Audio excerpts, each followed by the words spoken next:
Patay na ang asawa ko. Iyan ang pinaniniwalaan ko habang nilalamon ng pait at ulan. Pero sa gitna ng marangyang restaurant, nakita ko siya, si Nando, buhay at may kayakap na iba.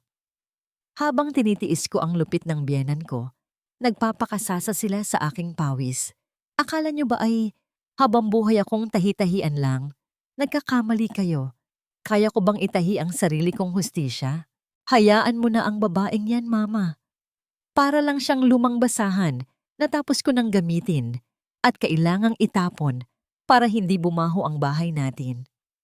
Ang boses na yon, ang boses na gabi-gabing dinarasal ni Chesa na muling marinig sa kanyang mga panaginip, ay narinig niya ngayon sa gitna ng hagupit ng bagyo. Ngunit hindi ito bahagi ng isang panaginip. Ito ay isang matalas na lason na bumaon sa kanyang pandinig. Sa labas ng bintana ng marangyang mansyon ng mga Asunsyon, nakatayo si Chesa sa ilalim ng malakas na ulan. Ang kanyang mga paa ay nakabaon sa putik at ang kanyang manipis na tsinelas ay halos maputol na. Sa kanyang nanginginig na mga kamay, mahigpit niyang yakap ang isang supot ng plastik na naglalaman ng gamot para kay Angel, ang kanyang may sakit na anak. Upang mabili ang mga gamot na ito, 3 gabi siyang hindi natulog para tapusin ang pagtatahi ng mga bestida ng mga mayayamang kliyente ni Doña Concepcion. Ang kanyang mga daliri ay puno ng sariwang tusok ng karayom, mahapdi at namamaga. Ngunit tiniis niya ang lahat dahil akala niya ay sila na lamang ng kanyang biyenan ang magkatuwang sa pagdadalamhati sa pagkamatay ni Nando. Dahan-dahang itinaas ni Chesa ang kanyang paningin. Sa loob ng mainit at maliwanag na silid, nakita niya ang kanyang asawa, si Nando. Ang lalaking iniyakan niya sa harap ng isang walang lamang kabaong 3 buwan na ang nakalilipas. Buhay na buhay ito, maayos ang suot, at may hawak na baso ng alak habang nakangisi. Sa tabi nito ay si Doña Concepcion na prenteng nakaupo sa kanyang tila tronong upuan. Suot ang mga alahas na ginto na ayon sa kanya ay naisangla na para pambayad sa utang ni Nando. Pero Nando, paano kung maghinala ang mga pinagkakautangan mo? Paano kung malaman nilang nagtatago ka lang dito sa rest house habang nagpapanggap tayong patay ka na? Tanong ni Doña Concepcion. Ang boses nito ay puno ng mapait na katuwaan sa halip na takot. Tumawa si Nando. Isang tawang tila kumakatay sa natitirang piraso ng puso ni Chesa. Ma, sino ang maniniwala? Tingnan mo si Chesa. Napakatanga niya. Umiyak siya sa libing na parang mamatay na rin siya. Hanggat naniniwala ang tangang thirder sewing machine na yon na byuda siya, ligtas tayo. Siya ang gagawa ng lahat ng trabaho. Siya ang haharap sa mga naniningil habang ako ay naghihintay lang ng tamang panahon para umalis ng bansa kasama si Miranda. Miranda, ang pangalan ng babaeng madalas banggitin ni Nando noon bilang isang business partner. Ngayon, ang lahat ay malinaw na. Ang lahat ng paghihirap ni Chesa, ang lahat ng pambubugbog sa kanyang dangal, at ang bawat patak ng kanyang pawis ay ginamit lamang para sa isang malaking kasinungalingan. Nabitawan ni Chesa ang supot ng gamot. Ang tunog ng pagbagsak nito sa basang lupa ay nalunod sa malakas na kulog. Ngunit sa loob ng kanyang dibdib, may isang bagay na mas malakas ang pagkabasag. Ang kanyang buong mundo na itinahi niya ng buong ingat sa loob ng maraming taon ay biglang naghimay-himay. Ang bawat hibla ng pag-asa ay naputol. Naramdaman niya ang init ng kanyang sariling dugo na humahalo sa malamig na tubig ng ulan nang madiin niyang maikuyom ang kanyang mga palad hanggang sa bumaon ang kanyang mga kuko sa kanyang balat. Hindi na siya makahinga. Ang bawat hininga ay tila punyal na dumadaan sa kanyang lalamunan. Gusto niyang sumigaw, gusto niyang wasakin ang salamin ng bintana at saksakin ang asawang itinuring niyang buhay. Ngunit ang kanyang katawan ay tila naging rebulto ng asin. Lumingon si Doña Concepcion sa direksyon ng bintana. Tila may naramdamang kakaiba. Mabilis na nagtago si Chesa sa likod ng isang malaking puno. Ang kanyang likod ay sumandal sa magaspang na balat nito. Ang kanyang puso ay tumitibok ng mabilis, tila isang ibong nagpupumiglas sa hawla. Bakit? Ang tanong na yon ay paulit-ulit na umaalingaw-ngaw sa kanyang isipan. Bakit kailangang maging ganito kalupit ang tadhana? Bakit ang mga taong pinag-alayan niya ng kanyang buhay ang siya ring humukay ng kanyang libingan habang siya ay humihinga pa? Sa gitna ng kadiliman at sa ilalim ng puot ng langit, isang bagong uri ng lamig ang bumalot kay Chesa. Hindi ito ang lamig ng ulan, kundi ang lamig ng isang pusong unti-unting nagiging bato. Ang luha sa kanyang mga mata ay hindi na para sa pangungulila, kundi para sa isang pangakong sisilang sa gitna ng trahedya. Anong halaga ng isang panata kung ang pinangakuan mo ay isang demonyong nagtatago sa mukha ng isang anghel? Kung ang bawat tahi ng pag-ibig ay naging tanikala ng pang-aalipin, hindi ba nararapat lamang na lagutin na ang sinulid at hayaang mahulog ang lahat sa lupa? Isang huling sulyap ang ibinigay niya sa liwanag ng mansyon bago siya dahan-dahang umatras patungo sa dilim. Hawak ang kanyang dibdib na itanong niya sa kanyang sarili sa wikang tila nang galing sa kailaliman ng kanyang kaluluwa. Hanggang kailan ko itatahi ang dangal ng mga taong matagal na akong hinubaran ng pagkatao? Puno ng pait ang bawat hakbang ni Chesa pabalik sa maliit na silid na nagsisilbing talyer at tulugan nila ng kanyang anak. Ang bigat ng kanyang mga paa ay tila lalong bumibigat dahil sa putik at sa katotohanang pasan-pasan niya.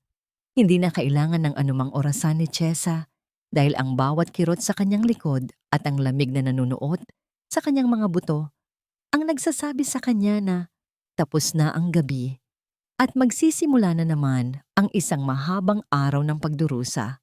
Pagpasok niya sa silid, ang tanging maririnig ay ang mahina at garihalgal na paghinga ni Angel. Ang bata ay nakabalot sa isang manipis na kumot na puno ng tagpi-tagpi. Hinaplos ni Chesa ang noo ng anak. Mainit pa rin ito. Ang supot ng gamot na nabawi niya mula sa putikan kanina ay dahan-dahan niyang inilapag sa ibabaw ng lumang makinang panahi. Ang makinang ito ang saksi sa libu-libong patak ng kanyang luha at sa dugong dumaloy mula sa kanyang mga daliri. Ngunit ngayon, tila isa na itong halimaw na nagpapaalala sa kanyang pagiging bilanggo. Mama, mahinang tawag ni Angel. Ang boses ng bata ay tila isang maliit na kislap ng liwanag sa madilim na kwento ni Chesa. Gutom na po ako. Kumurot ang puso ni Chesa. Sandali lang anak, ipagluluto kita ng lugaw. Inumin mo muna itong gamot. Wala pang ilang sandali. Ang katahimikan ng umaga ay binasag ng isang matinis na boses mula sa kabilang bahagi ng mansyon. Ang bawat yabag ng mga hakbang sa pasilyo ay tila paghampas ng latigo sa pandinig ni Chesa. Alam niya ang ibig sabihin nito. Narito na ang kanyang reyna ng kalupitan. Chesa, nasaan ka na bang babae ka? Ang dumi-dumi ng sala. At bakit wala pa ang kape ko?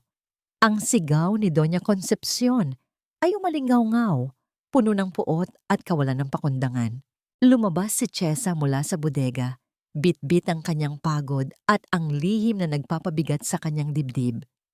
Nakatayo sa gitna ng marangyang sala si Doña Concepcion, suot ang isang mamahaling pantulog na gawa sa seda. Sedang itinahi rin ni Chesa ng walang bayad. Pasensya na po, Mama. Pinainom ko lang po ng gamot si Angel. Mahinang sagot ni Chesa habang nakayuko. Ang pagtawag niya ng mama sa babaeng ito ay tila isang malaking kasalanan sa kanyang sarili pagkatapos ng narinig niya kagabi. Isang matunog na singhal ang isinagot ng matanda. Gamot na naman? Napakagastos ng batang iyan. Alam mo namang baon tayo sa utang dahil sa pagkamatay ng anak ko, di ba? Imbes na inuuna mo ang kape ko, inuuna mo ang bata. Utang na loob mo sa pamilyang ito na hindi namin kayo pinalaya sa lansangan pagkatapos mawala ni Nando. Gusto ni Chesa na sumigaw. Gusto niyang isampal sa mukha ng matanda ang katotohanang alam niyang buhay si Nando at nagpapakasasa sa ibang babae. Ngunit ang bawat salita ay nananatiling nakabara sa kanyang lalamunan.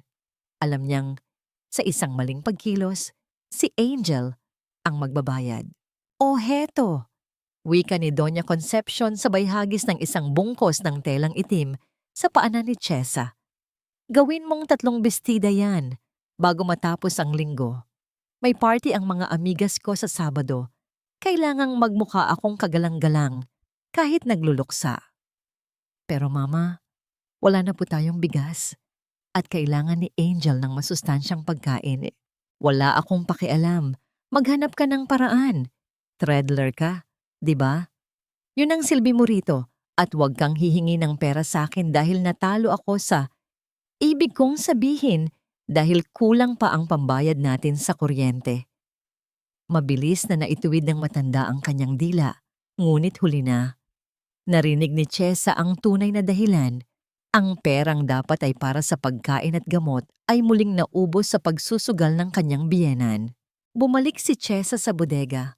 Umupo siya sa harap ng makina at nagsimulang mag-ikid ng sinulid. Ang bawat pag-ikot ng gulong ng makina ay tila isang paulit-ulit na daing ng kanyang kaluluwa. Tiningnan niya ang kanyang mga daliri. May mga sugat na hindi na gumagaling. May mga kalyong hindi na mawawala. Siya ang haligi ng bahay na ito, ngunit siya rin ang tuntungan ng kanilang mga paa.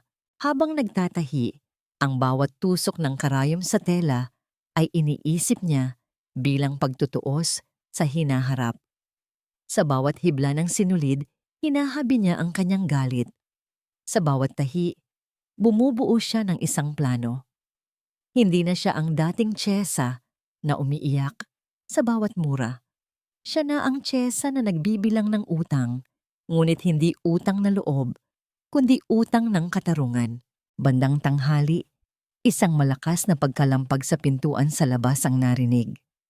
Ang tunog ng mga bakal na nagbabanggaan ay nagbigay ng kaba sa lahat ng nasa loob ng bahay. Isang lalaking nakauniporme ang nakita ni Chesa sa bintana. Tao po. May sulat mula sa bangko para kay Doña Concepcion Asuncion.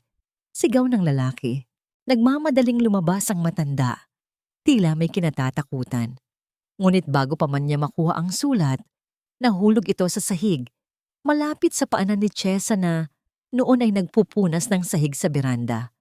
Dahan-dahang pinulot ni Chesa ang sobre.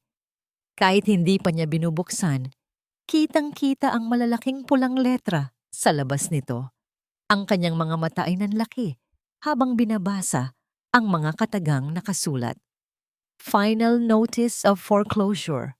Ang bahay na ito, ang kaisa-isang bubong na nagtatago sa mga kasinungalingan ng mga Asuncion ay kukunin na ng bangko.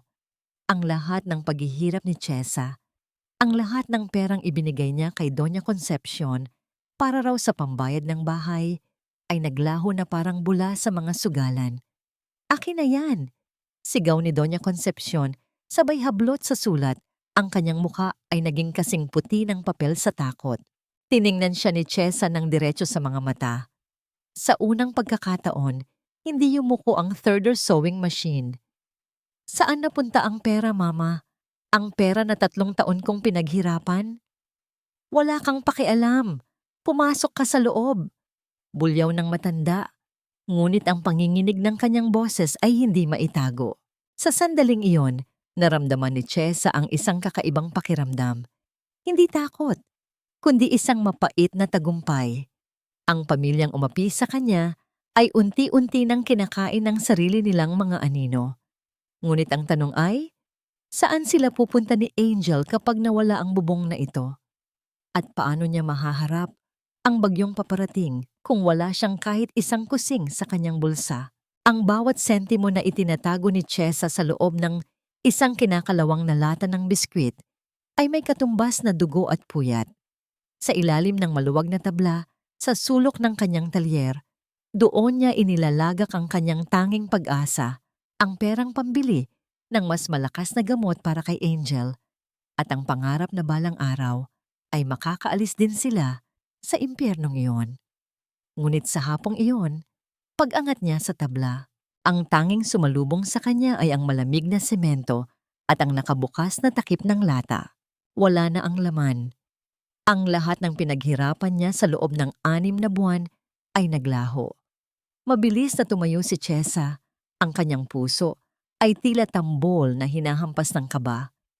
Patakbo siyang pumunta sa sala ng mansyon. Doon, nakita niya si Doña Concepcion na nakaharap sa malaking salamin. Masayang isinusukat ang isang kwintas na ginto na may disenyong antigo.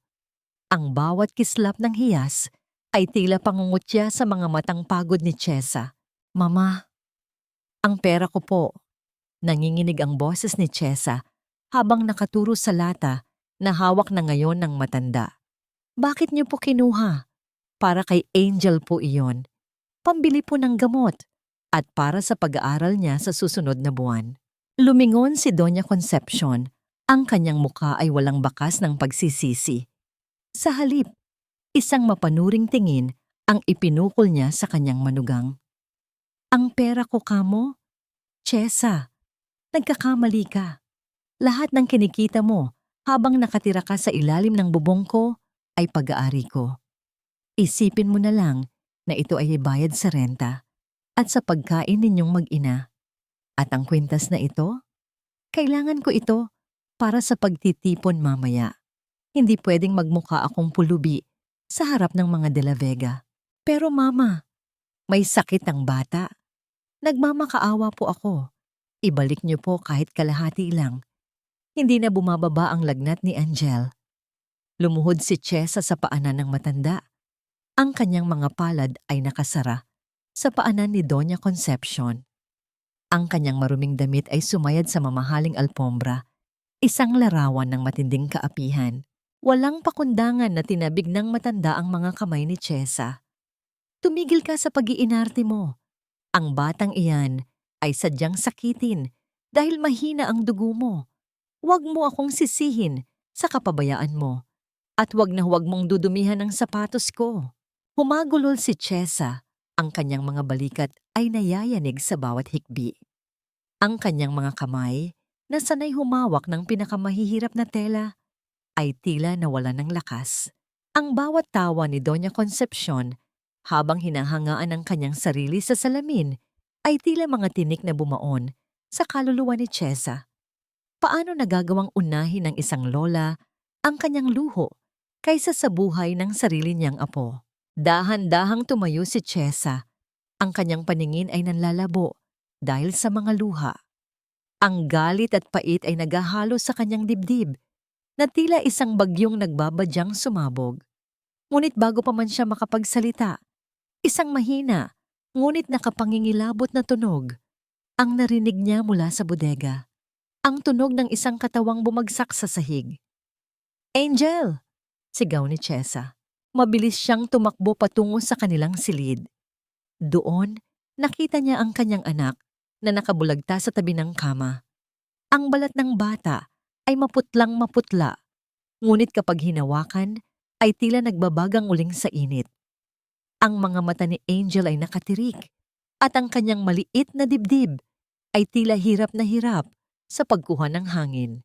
"Anak, Angel, gumising ka. Huwag mong iwan si Mama." Niyakap ni Chesa ang bata. Pilit itong ginigising, ngunit walang tugon. Ang katawan ni Angel ay naging malambot at walang buhay sa kanyang mga bisig. Lumingon si Chesa sa pinto. Umaasang makikita ang kahit katiting na awa sa mukha ni Doña Concepcion na sumunod sa kanya. Ngunit ang matanda ay nakatayo lamang doon. Hawak pa rin ang kanyang bagong kwintas at ang tanging sinabi ay, "Huwag mo akong hihingan ng pambayad sa ospital dahil wala na akong pera." Sa sandaling iyon, ang huling hibla ng pagtitimpi ni Chesa ay naputol. Ang katahimikan sa loob ng bodega ay nabasag lamang ng mabilis at garihalgal na hininga ng isang inang nawawalan na ng pag-asa. Sa gitna ng init ng lagnat ni Angel at ng lamig ng puso ng kanyang biyenan, naramdaman ni Chesa na tila tumigil ang ikot ng mundo. Kaya ba ng isang ina na buhayin ang kanyang anak Gamit lamang ang kanyang mga luha? O kailangan na niyang isuko ang huling piraso ng kanyang dangal upang humingi ng tulong sa mundong matagal na siyang kinalimutan? Maawa ho kayo. Tulungan niyo ang anak ko.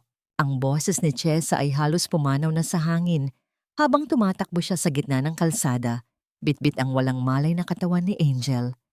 Ang bawat hakbang niya ay tila paghampas ng martilyo sa semento at ang bawat hininga niya ay may lasa ng dugo at alikabok. Wala siyang pera para sa tricycle, wala siyang kahit isang kusing dahil ninakaw ng sariling biyenan ang kanyang huling pag-asa. Ang tanging baon niya ay ang init ng katawan ng anak na tila tumutunaw sa kanyang balat. Sa gitna ng kanyang kawalan ng pag-asa, isang nakasisilaw na liwanag ang tumama sa kanyang mga mata. Ang ugong ng isang malakas na makina ng sasakyan ay tila isang babala na nagpatigil sa kanyang mundo. Isang itim at marangyang kotse ang huminto. Ilang pulgada lamang ang layo mula sa kanyang nanginginig na mga tuhod. Ang tunog ng pag-ikot ng mga gulong sa tuyong lupa ay lumikha ng isang ulap ng alikabok na bumalot sa kanila. Bumukas ang pinto ng sasakyan. Isang lalaking nakasuot ng plansadong polo. May tindig na kagalang-galang at mga matang tila nakakakita sa kaibuturan ng kaluluwa ang lumabas. Siya si Don Rodrigo de la Vega. Ang kanyang muka ay hindi nagpapakita ng galit, kundi ng isang malalim na pagtataka at hindi maipaliwanag na habag. Anong nangyari? Bakit ka tumatakbo sa gitna ng daan? Ang boses ni Rodrigo ay malalim, kalmado, ngunit may awtoridad na hindi matatanggihan. Ang anak ko, hindi na siya humihinga ng maayos. Wala po akong pambayad sa ospital. Please, sir, kahit itapon niyo na lang kami sa tapat ng klinika. Ang mga salita ni Chesa ay naghihingalo, habang ang kanyang mga luha ay patuloy na pumapatak sa mukha ni Angel. Hindi na nag-atubili si Rodrigo. Sakay. Ngayon din, sa loob ng sasakyan, ang lamig ng aircon ay tila isang estranghero sa balat ni Chesa na sanay sa init ng bodega. Naupo siya sa malambot na upuang balat, yakap-yakap ang anak, habang si Rodrigo ay tahimik na nagmamaneho ng mabilis. Paminsan-minsan, sumusulyap ang lalaki sa rearview mirror, pinagmamasdan ng babaeng mukhang pagod na pagod, ngunit may determinasyong hindi matatawaran. Pagdating sa ospital, hindi hinayaan ni Rodrigo na pumila si Chesa. Sa isang kumpas ng kanyang kamay at ilang salita sa mga nurse, mabilis na naipasok si Angel sa emergency room. Ang lahat ng gastusin ay tila hindi naging hadlang sa ilalim ng pangalan ng isang De La Vega. Naiwang nakaupo si Chesa sa isang bench sa labas. Ang kanyang mga kamay ay puno pa rin ng tuyong putik at bahid ng pawis ng anak. Lumapit si Rodrigo, may dalang isang baso ng tubig. Ang kanyang pagkilos ay banayad, malayo sa kagaspangan na nakasanayan ni Chesa sa loob ng mansyon ng mga Asunsyon. Uminom ka muna. Ligtas na ang bata, sabi ng doktor. Pagod at malnutrisyon ang dahilan kung bakit bumigay ang katawan niya. Wika ni Rodrigo habang nakatayo sa harap niya. Salamat ho. Hindi ko po alam kung paano kayo mababayaran. Isa lang ho akong mananahi. Tugon ni Chesa. Ang kanyang tinig ay puno ng hiya. Ang konsepto ng utang na loob ay muling bumabalot sa kanya. Ngunit sa pagkakataong ito, tila hindi ito tanikala, kundi isang salbabida. Hindi mo kailangang magbayad. May kung anong nagtulak sa akin na dumaan sa kalsadang iyon ngayon. Sagot ni Rodrigo, ang kanyang mga mata ay nananatiling nakapako sa mukha ni Chesa. Tila may hinahanap na anino ng nakaraan. Maya-maya pa ay lumabas ang doktor. Mrs., gising na ang anak niyo. Maaari na kayong pumasok sa loob para tingnan siya. Kailangan lang naming ayusin ang kanyang gown para sa infusion. Nagmamadaling pumasok si Chesa. Kasunod si Rodrigo na tila hindi rin maiwan ang mag-ina. Nang buksan ng nurse ang bahagi ng damit ni Angel para ayusin ang dextrose, nahawi ang telang nakatakip sa balikat ng bata. Doon, sa gitna ng puting balat ni Angel, ay isang maliit na balat na kulay kape. Isang birthmark na hugis, Tila isang bituin na may tatlong dulo. Ang basong hawak ni Rodrigo ay muntik nang mahulog mula sa kanyang kamay. Ang kanyang mukha, na kanina ay kalmado, ay biglang naging parang estatwa na nakakita ng isang himala o marahil ay isang multo. Ang kanyang paningin ay nanatiling nakapako sa balat sa balikat ni Angel. Ang bawat hininga niya ay naging mabigat at puno ng hindi maipaliwanag na emosyon. Hindi maaari, bulong ni Rodrigo sa kanyang sarili. Ang boses niya ay nanginginig sa kailaliman ng kanyang lalamunan. Lumingon si Chesa, nagtataka sa biglang pagbabago ng reaksyon ng kanyang tagapagligtas. May problema po ba, Don Rodrigo? Tumingin si Rodrigo kay Chesa at sa sandaling iyon, ang mga mata ng lalaki ay puno ng libu-libong tanong na tila 10 taon nang nakabaon sa limot. Ang kanyang puso ay nagsimulang tumibok ng mabilis. Tila may isang lihim na pilit kumakawala mula sa madilim na sulok ng kanyang alaala. 10 taon na ang nakalilipas, ngunit ang bawat segundo ng gabing iyon ay tila isang malinaw na dibuho na nakaukit sa pinakamalalim na sulok ng isipan ni Rodrigo. Ang amoy ng basang lupa, ang tunog ng malakas na kulog na yumanig sa lumang rest house sa probinsya, at ang init ng balat ng isang babaeng hindi niya kailanman nakita ang mukha dahil sa kadiliman. Ang tanging alaala niya ay ang gaspang ng isang telang sako na nakatakip sa kanyang mga mata at ang bango ng sampagita na humahalo sa amoy ng ulan. Nang mga sandaling iyon, ang huling bagay na naramdaman niya bago siya mawalan ng malay dahil sa laso ng alak na ibinigay ng mga Asunsyon ay ang haplos ng isang maliit na kamay sa kanyang balikat, isang kamay na may hawak na lihim. Don Rodrigo, ayos lang po ba kayo? Tila kayo nakakita ng multo. Ang boses ni Chesa ay bumasag sa katahimikan, nagpabalik sa diwa ni Rodrigo sa kasalukuyan. Dahan-dahang huminga ng malalim si Rodrigo, pilit na pinapakalma ang mabilis na tibok ng kanyang puso. Pinagmasdan niyang muli ang batang si Angel na ngayon ay himbing na sa tulog. Ang mukha ng bata, ang hugis ng ilong nito, at ang paraan ng pagtikom ng kanyang mga bibig. Lahat ay tila isang salamin ng sariling anyo ni Rodrigo noong siya ay bata pa. Ngunit ang balat sa balikat nito, ang pinakamalakas na ebidensya. Ang balat na yon ay isang namamanang marka sa pamilya de la Vega na tanging ang mga lalaking anak lamang ang nagtataglay. At ngayon, narito ito sa isang batang babae na itinuturing na anak ng isang Asunsyon. Pasensya ka na, Chesa. May naalala lang ako sa balat ng anak mo. Isang taong matagal ko nang hinahanap. Ang boses ni Rodrigo ay naging paos, puno ng emosyong pilit niyang itinatago. Ilang taon na ba si Angel? 9 na taon na po siya sa susunod na buwan, Don Rodrigo.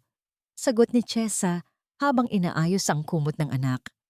Isang malungkot na ngiti ang sumilay sa kanyang mga labi. Siya po ang tanging dahilan kung bakit ako nananatiling buhay. 9 na taon. Ang bilang ay saktong-sakto sa panahong lumipas mula noong gabing iyon.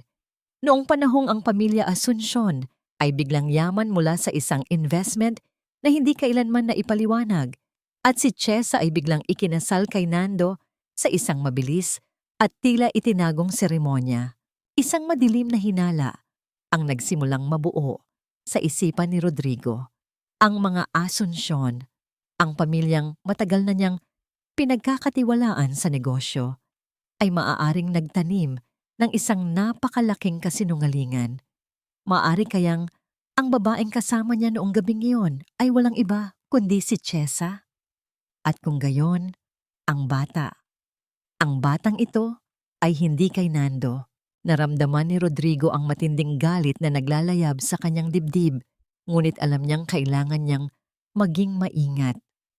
Hindi niya maaaring biglain si Chesa, lalo na't nakikita niya ang takot at kawalan ng tiwala sa mga mata nito. Kailangan niya ng katibayan. Isang katibayang hindi mababali ng anumang salita o pera. Chesa, magpahinga ka muna. Hayaan mong ang mga nurse na ang mag-asikaso kay Angel. May mga kailangan lang akong ayusin sa opisina ng ospital para matiyak na wala na kayong problemahin sa mga bayarin. Wika ni Rodrigo. Ang kanyang tinig ay muling naging kalmado, ngunit may kasiguraduhan. Nang lumabas si Rodrigo sa silid, hindi siya pumunta sa cashier. Sa halip, kinuha niya ang kanyang cellphone at tinawagan ang kanyang pinakapinagkakatiwalaang tauhan. Arturo, kailangan ko ng isang DNA test kit. Ngayon din, dalhin mo rito sa ospital nang walang nakakaalam. At Arturo, ipahanap mo ang lahat ng record ng kasal ni Nando Asuncion at Chesa. Gusto kong malaman ang bawat detalye, kahit ang petsa ng unang check-up ni Chesa noong nagbubuntis siya. Bumalik si Rodrigo sa harap ng glass window ng silid ni Angel. Pinanood niya si Chesa na dahan-dahang humilig sa tabi ng anak. Ang pagod nito ay tila unti-unti nang lumulubog sa antok. Ang bawat haplos ni Chesa sa buhok ni Angel ay tila isang tahi na nagdurugtong sa nawawalang piraso ng buhay ni Rodrigo. Sa loob ng kanyang bulsa, mahigpit na hinawakan ni Rodrigo ang isang maliit na suklay na naiwan ni Chesa sa upuan kanina. Isang suklay na may ilang hibla ng buhok ni Angel. Ang kanyang mga kamay ay nanginginig hindi sa takot, kundi sa pananabik at puot. Pananabik na mayakap ang tunay niyang dugo at puot sa mga taong nagnakaw ng halos isang dekada ng kanyang buhay bilang ama. Kung totoo ang hinala ko, sisiguraduhin kong ang bawat patak ng luha ni Chesa ay babayaran ninyo ng higit pa sa inyong kayamanan. Bulong ni Rodrigo sa hangin habang ang kanyang paningin ay nananatiling nakapako sa bata. Ngunit sa kabila ng kanyang determinasyon, isang tanong ang bumabagabag sa kanya. Paano tatanggapin ni Chesa ang katotohanan na ang anak na itinuring niyang bunga ng kanyang kasal ay sa katunayan ay bunga ng isang gabing puno ng panlilinlang? At ano ang gagawin ni Doña Concepcion kapag nalaman niyang ang alas na hawak niya ay unti-unti nang nadudurog? Ang gabi ay tila lalong naging madilim at sa loob ng ospital, isang lihim ang dahan-dahang binubuksan, isang lihim na magpapabago sa kapalaran ng lahat.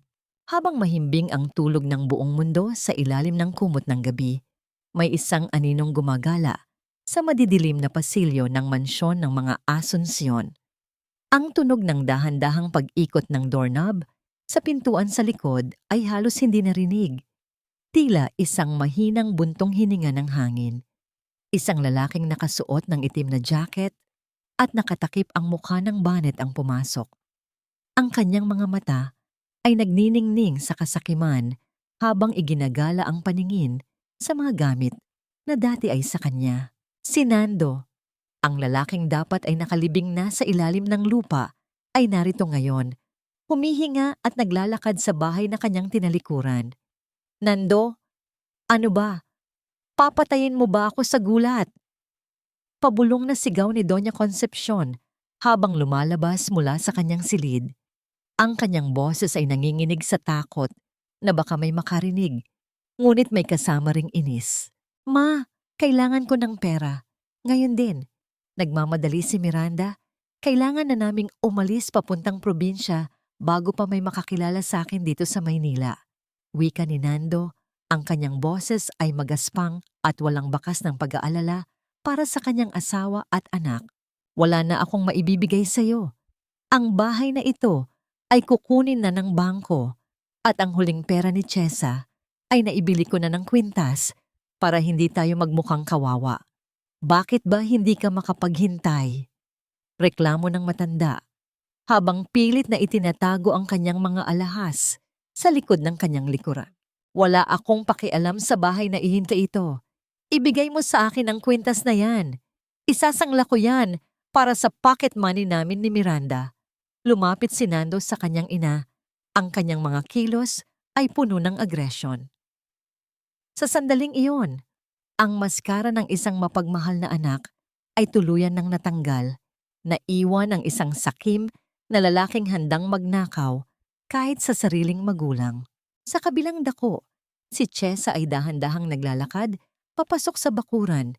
Pinayagan siya ng nurse na umuwi sandali para kumuha ng ilang gamit ni Angel At para kuhanin ang natitirang telang, kailangang tapusin.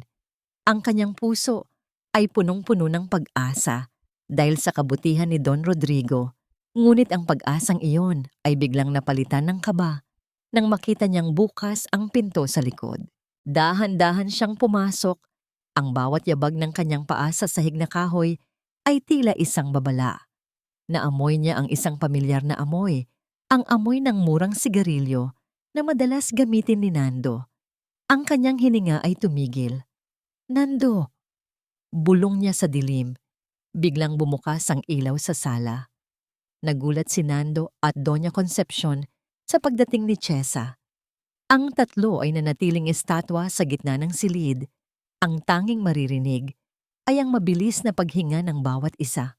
Chesa! Anong ginagawa mo rito? Akala ko ba ay sa ospital ka? Nauutal na tanong ni Doña Concepcion habang pilit na humaharang sa harap ni Nando. Ngunit hindi na nagpadala si Chesa sa takot. Tiningnan niya ang lalaking nakatayo sa harap niya. Ang asawang iniyakan niya. Ang lalaking pinag-alayan niya ng dangal. Buhay ka nga. Buhay ka habang kaming mag-ina ay nagpapakamatay sa gutom at pagod. Tumawa si Nando. Isang tawang puno ng pangungutya. Oo, Chesa. Buhay ako. At salamat sa'yo. Dahil sa katangahan mo, nagkaroon ako ng pagkakataong magsimula ng bagong buhay nang walang sabit.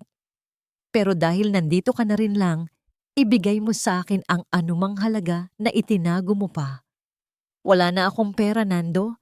Ninakaw na ng nanay mo ang lahat. Mahiya ka naman, may sakit ang anak mo.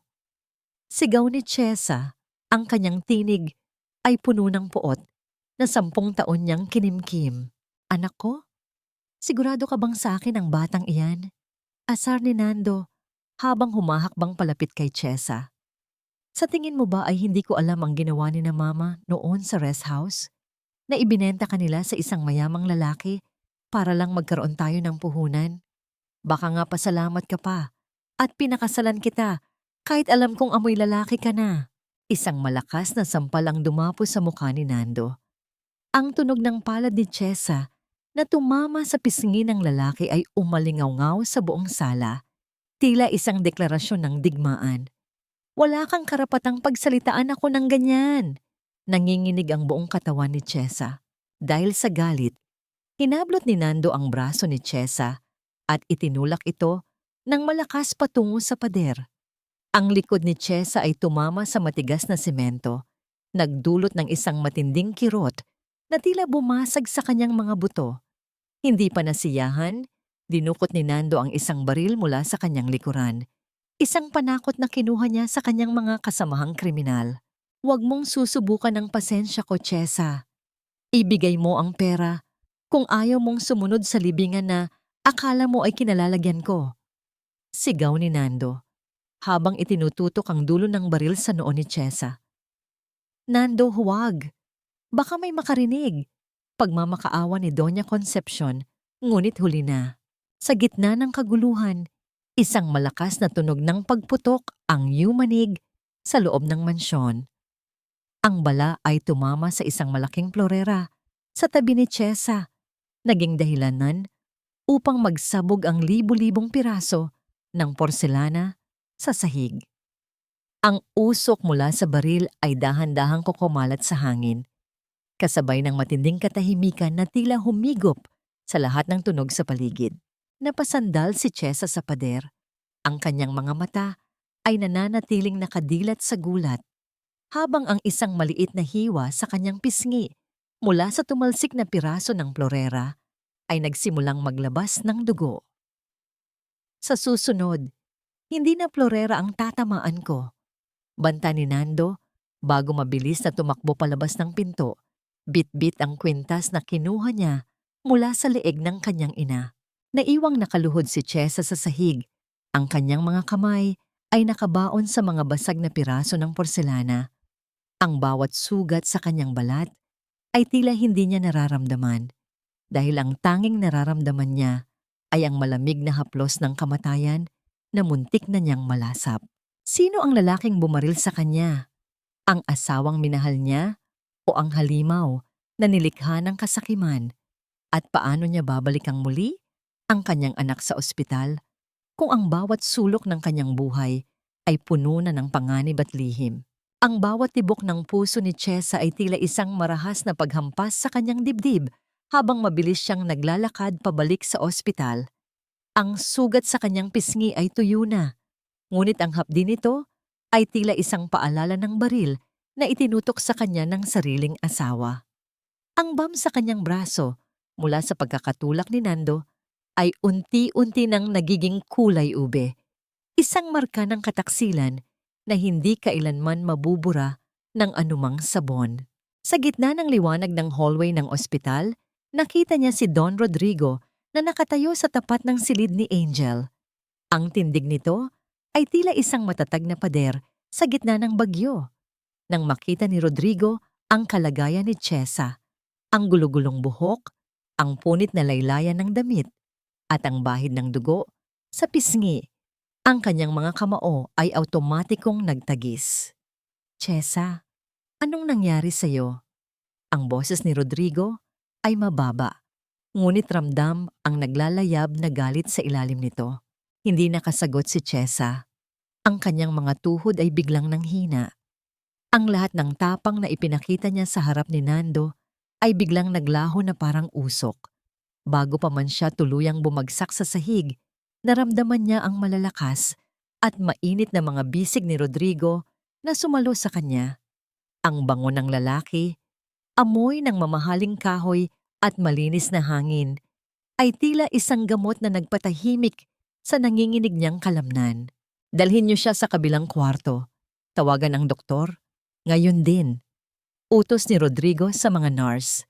Dahan-dahang inihiga ni Rodrigo si Chesa sa isang kama.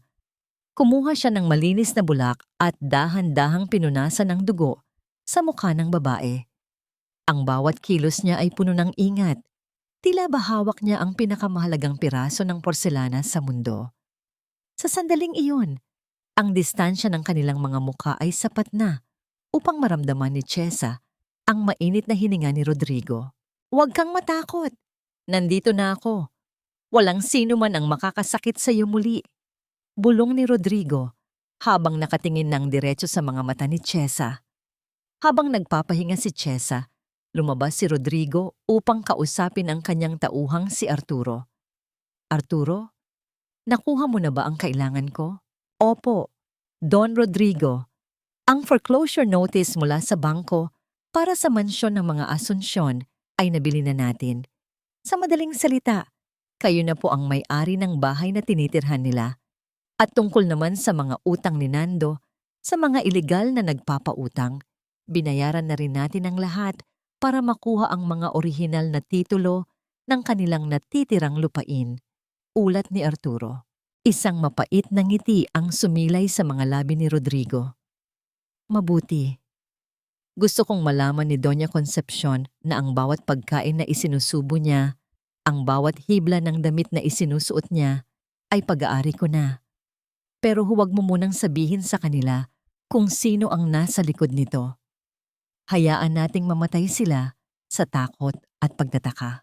Samantala, sa loob ng mansyon, nanginginig ang mga kamay ni Doña Concepcion habang hawak ang telepono.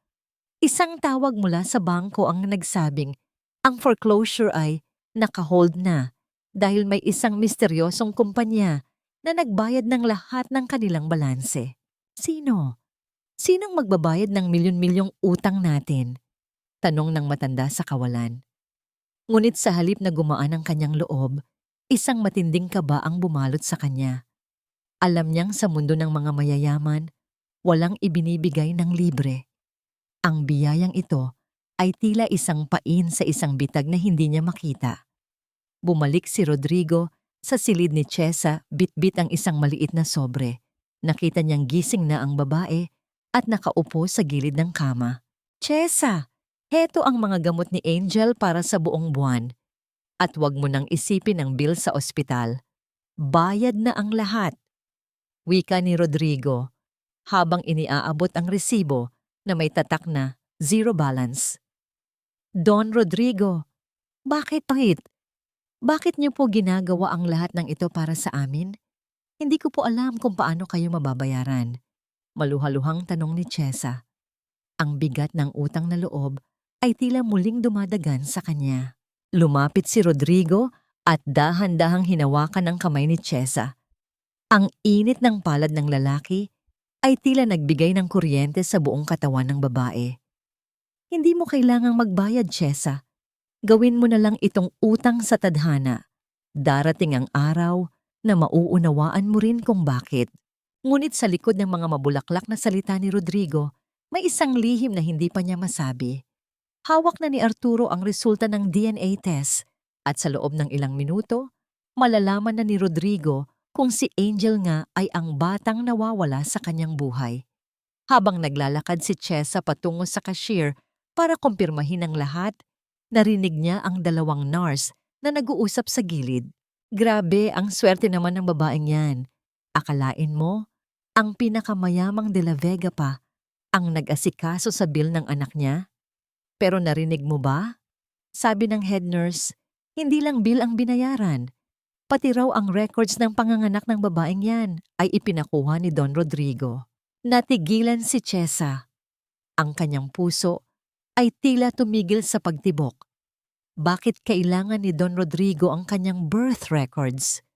Ano ang kaugnayan ng isang makapangyarihang bilyonaryo sa isang gabing pilit na niyang ibinabaon sa limot? Ang bawat hakbang ni Chesa patungo sa labas ng ospital ay puno ng hinala. Ang tulong ni Rodrigo na tila isang biyaya mula sa langit ay unti-unting nagkakaroon ng mga anino ng pagdududa. Sino ba talaga ang lalaking ito? Isang tagapagligtas o isa ring manggagamit na may mas malalim na pakay? 99%. Ang mga numerong yon sa puting papel ay tila mga buhay na uod na gumagapang sa paningin ni Rodrigo. Ang bawat letra ng salitang positive ay tila isang malakas na selyo na tumatatak sa kanyang buong pagkatao. Sa loob ng tahimik at malamig na opisina ni Dr. Santos, ang tanging maririnig ay ang mabilis na paghinga ni Rodrigo at ang mahinang tunog ng papel na nayuyupi sa kanyang nanginginig na mga kamay. Anak ko siya. Si Angel ay anak ko. Ang katotohanan ito ay tila isang dambuhalang alon na humampas sa dibdib ni Rodrigo na nagdulot ng halo-halong saya, pagsisisi at naglalayab na puot. 10 taon. 10 taon siyang pinagkaitan ng pagkakataong tawaging papa ng sarili niyang dugo. 10 taon niyang hindi nayakap ang bata sa mga gabing may sakit ito. At 10 taon niyang hinayaan ang babaeng mahal niya na magdusa sa kamay ng mga mapagsamantalang asunsyon. Dahan-dahang tumayo si Rodrigo, ang kanyang mga mata ay nangingilid ang luha. Hindi na siya makapaghintay. Kailangan niyang makita si Angel. Kailangan niyang makita ang kanyang anak. Pagpasok niya sa silid ng bata, nakita niya si Chesa na nakaupo sa tabi ng kama. Dahan-dahang sinusuklay ang buhok ni Angel habang humuhuni ng isang malungkot na awitin. Ang sikat ng araw mula sa bintana ay tumatama sa kanilang mag-ina na nagbibigay sa kanila ng isang anyong tila mga anghel sa gitna ng dumi ng mundo. Don Rodrigo, narito po pala kayo. Bati ni Chesa, agad na tumayo at inayos ang kanyang sarili. Napansin ni Chesa ang pamumula ng mga mata ni Rodrigo at ang kakaibang kislap sa paningin nito habang nakatitig kay Angel. Kamusta na siya? Halos pabulong na tanong ni Rodrigo. Lumapit siya sa gilid ng kama at dahan-dahang hinawakan ang maliit na kamay ni Angel. Ang balat ng bata ay malambot, isang bahagi ng kanyang sarili na ngayon lamang niya tunay na nakilala. Maayos na po siya, salamat sa inyo. Sabi ng doktor, maaari na kaming lumabas bukas. Sagot ni Chesa, ngunit may bahid ng pag-aalinlangan sa kanyang boses. Don Rodrigo, tungkol po sa narinig ko kanina. Bakit niyo po ipinakuha ang birth records ko? May problema po ba sa amin ni Angel? Natigilan si Rodrigo. Ang tanong ni Chesa ay tila isang mitya na handa ng sumabog. Gusto niyang sabihin ang lahat. Gusto niyang yakapin si Chesa at humingi ng tawad. Ngunit alam niyang ang katotohanan ay maaaring maging isang lason kung hindi ibibigay sa tamang panahon. Paano niya sasabihin sa babaeng ito na ang buong pundasyon ng kanyang pamilya ay binuo sa isang malaking kasinungalingan? Gusto ko lang matiyak na maayos ang lahat ng papeles niyo, Chesa. Alam mo naman ang mga asunsyon. Baka gamitin nila ang anumang butas sa batas para makuha sa iyo ang bata. Pagdadahilan ni Rodrigo habang pilit na pinapatatag ang kanyang boses. Huminga ng malalim si Chesa, tila nabunutan ng tinik ngunit mayroon pa ring namumuong kaba. Salamat po, pero natatakot po ako. Bakit parang sobra-sobra ang ibinibigay niyo sa amin? Hindi po ako sanay na may tumutulong ng walang kapalit. Lumapit si Rodrigo at dahan-dahang hinawakan ang balikat ni Chesa. Ang pagitan nila ay naging maliit, sapat na upang maamoy ni Chesa ang pabango ng lalaki na tila nagbibigay sa kanya ng isang uri ng kapayapaan na matagal na niyang hinahanap. Chesa, tingnan mo ako. Simula sa araw na ito, hindi mo na kailangang matakot. Hindi kita pababayaan at hinding-hindi ko hahayaang makuha nila si Angel mula sa'yo. Pangako iyan. Sa gitna ng madamdaming sandaling iyon, ang pinto ng silid ay biglang bumukas. Isang nurse ang pumasok, may dalang isang maliit na basket ng prutas. Mrs., may nagpadala po nito para sa inyo. Galing daw po sa biyenan nyo. Kinuha ni Chesa ang card na nakalakip sa basket. Ang kanyang muka ay biglang namutla habang binabasa ang nakasulat. Chesa, umuwi ka na bukas. May mahalagang balita tungkol kay Nando. Huwag mong kalimutan. Sa akin pa rin ang bata. Naramdaman ni Chesa ang panginginig ng kanyang mga kamay. Ang banta ni Doña Concepcion ay tila isang aninong hindi siya tinatantanan. Lumingon siya kay Rodrigo. Ang kanyang mga mata ay puno ng pagmamakaawa. Samantala, sa labas ng ospital, isang itim na van ang nakaparada. Sa loob nito, si Nando ay nakamasid sa bintana ng silid ni Angel, hawak ang isang cellular phone. Maayos na ang lahat. Alam ko na kung sino ang tumutulong sa kanila. Hindi mo paniniwalaan kung sino ang kalaro natin ngayon. Si Rodrigo de la Vega mismo. Siguraduhin mong hindi sila makakaalis ng ospital nang hindi natin alam, Nando. Ang boses ni Doña Concepcion sa kabilang linya ay puno ng malisya. Kung kailangang gamitin ang bata para makuha ang pera ni Rodrigo, gagawin natin. Hindi tayo mawawalan ng yaman dahil lang sa isang mananahi. Napasandal si Rodrigo sa pader nang mapansin ang kakaibang kinikilos ni Nando mula sa malayo. Ang kanyang mga mata ay naging kasing talim ng agila. Ang digmaan ay hindi na lamang tungkol sa pera o dangal. Ito ay tungkol na sa buhay ng kanyang anak. Arturo, tawag ni Rodrigo sa kanyang radyo nang makalabas siya sa silid. Ihanda ang mansyon sa Tagaytay. Bukas, paglabas nila sa ospital, hindi sila uuwi sa mga Asunsyon. Dalhin mo ang lahat ng security. Oras na para bawiin ang sa akin. Ngunit may isang bagay na hindi alam ni Rodrigo. Sa loob ng basket ng prutas na ipinadala ni Doña Concepcion, may isang nakatagong recorder at ang bawat salitang binitawan niya sa loob ng silid ay narinig na ng mga kaaway. Chesa, gising ka na sa katotohanan. Ang mga lalaking gaya ni Rodrigo ay hindi nagliligtas ng mga tulad nating hamak na mananahi nang walang hinihinging kapalit. Isang malaking transaksyon lang ang tingin niya sa iyo. Ang mga salitang yon ni Doña Concepcion mula sa kanyang alaala ay tila mga linta na sumisipsip sa natitirang lakas ni Chesa. Habang dahan-dahang itinatupi ni Chesa ang manipis at kupas na mga damit ni Angel sa loob ng silid sa ospital, ang kanyang mga kamay ay nanginginig. Sa tabi ng kama, naroon ang marangyang basket ng prutas, ang regalong tila simbolo ng pagkakaibigan, ngunit may dalang nakatagong panganib. Hindi alam ni Chesa na sa loob ng basket na yon, ang bawat buntong hininga niya at ang bawat bulong ng pangako ni Rodrigo ay naririnig ng mga taong nais siyang wasakin. Handa ka na ba, Chesa? Ang malalim at malamig na boses ni Rodrigo ay nagmula sa pintuan. Lumingon si Chesa at nakita ang lalaking tila Naging kaisa-isang bituin sa kanyang madilim na langit. Maayos ang suot nito, nakatindig ng matuwid, at may dalang mga bagong gamit para sa kanilang pag-alis. Sa kabilang banda, si Angel ay masaya nang naglalaro sa kama. Hawak ang isang bagong manika na ibinigay din ni Rodrigo. Ang kaibahan ng karangyaan ni Rodrigo at ng kahirapan ni Chesa ay tila isang malalim na bangin na hindi kailanman matatawid ng isang simpleng mananahi. Don Rodrigo, sigurado po ba kayo rito? Baka po lalo lang tayong magkaproblema sa pamilya Asuncion kapag sumama kami sa inyo. Pag-aalinlangan ni Chesa habang mahigpit na hawak ang kanyang lumang bag. Huwag mong alalahanin ang mga Asuncion. Ang mahalaga ngayon ay ang kaligtasan ninyong dalawa. May bahay ako sa Tagaytay. Malayo sa ingay at malayo sa kanila. Doon muna kayo habang inaayos ko ang lahat. Sagot ni Rodrigo, ang kanyang mga mata ay nananatiling nakatitig kay Angel na may halong pait at pagmamahal. Habang naglalakad sila palabas ng ospital, napansin ni Chesa ang kumpol ng mga kalalakihan na tila nakamasid sa bawat galaw nila.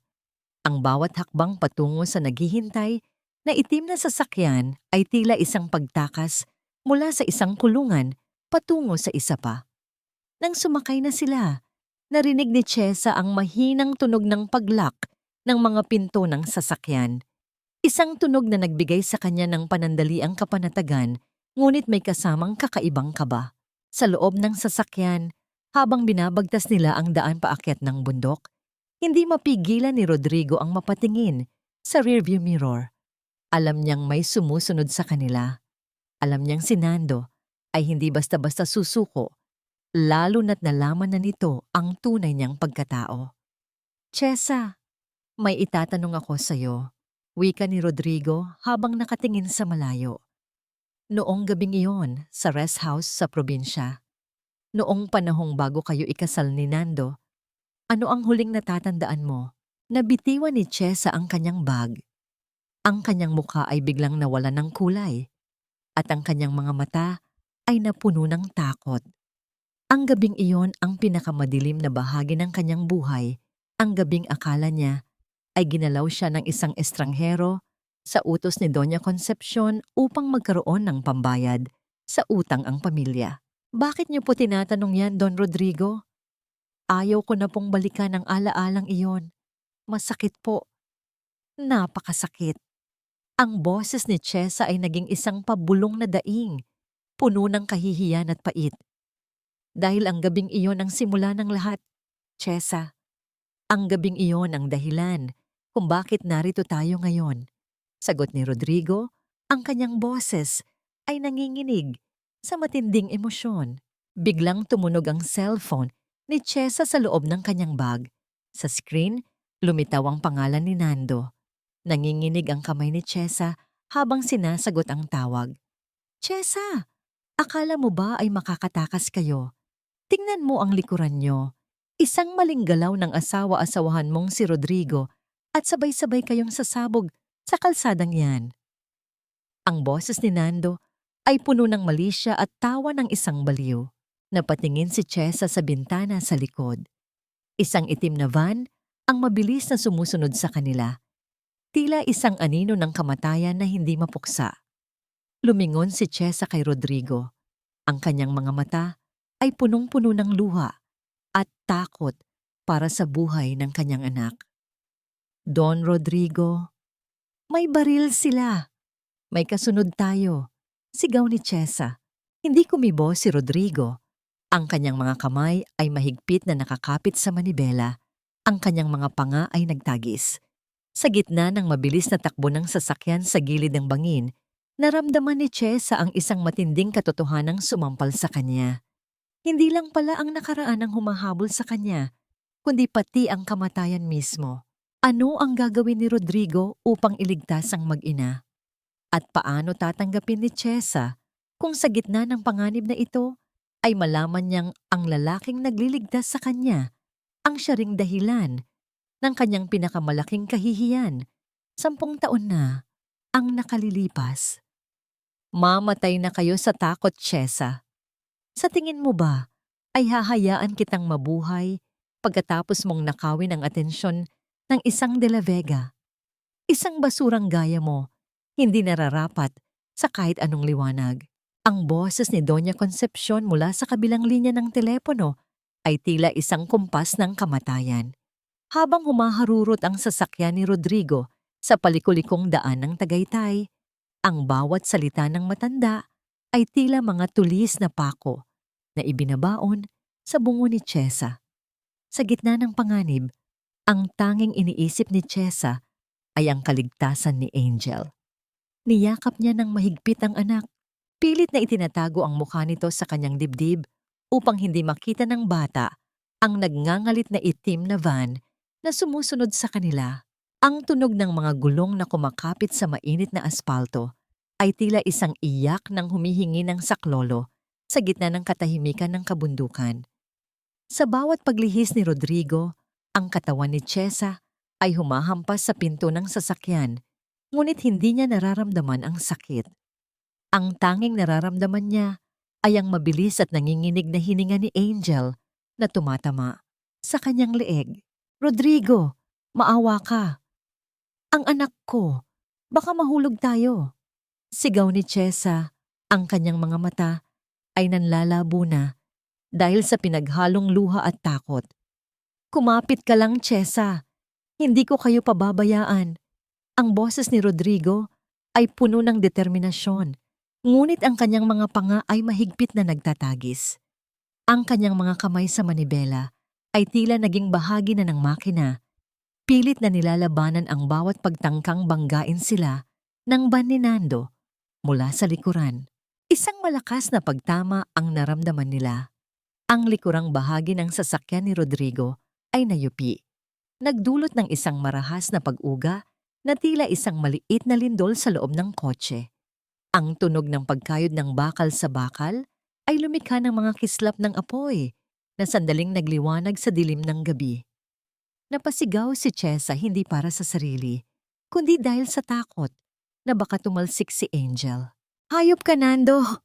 Bulong ni Rodrigo habang mabilis na pinihit ang manibela patungo sa isang maliit at tago na daan patungo sa kanyang rest house. Pagdating sa harap ng malaking bakal na gate, biglang lumitaw ang tatlong itim na sasakyan ng mga security personnel ni Rodrigo. Ang tunog ng pagbukas ng gate at ang pagharang ng mga bodyguard sa daan ay tila isang pader ng kaligtasan na biglang sumulpot mula sa lupa. Napilitang huminto ang van ni Nando. Ang mga gulong nito ay nag-iwan ng mahahabang itim na marka sa kalsada bago mabilis na umatras at tumakas sa kadiliman. Nang huminto ang sasakyan, hindi agad nakagalaw si Chesa. Ang kanyang puso ay tila isang ibon na pilit kumakawala sa kanyang tadyang. Dahan-dahan siyang bumaba. Bit-bit si Angel na ngayon ay umiiyak na sa sobrang takot. Ang bawat hakbang niya sa dadamuhan ay tila paglalakad sa ibabaw ng mga ulap, malambot at walang kasiguraduhan. Ayos lang ba kayo? May masakit ba sa inyo? Tanong ni Rodrigo habang inaalalayan si Chesa. Ang kanyang mga kamay ay nanginginig din. Isang bihirang pagkakataon na makita ang kahinaan ng isang makapangyarihang lalaki. Pumasok sila sa loob ng mansyon.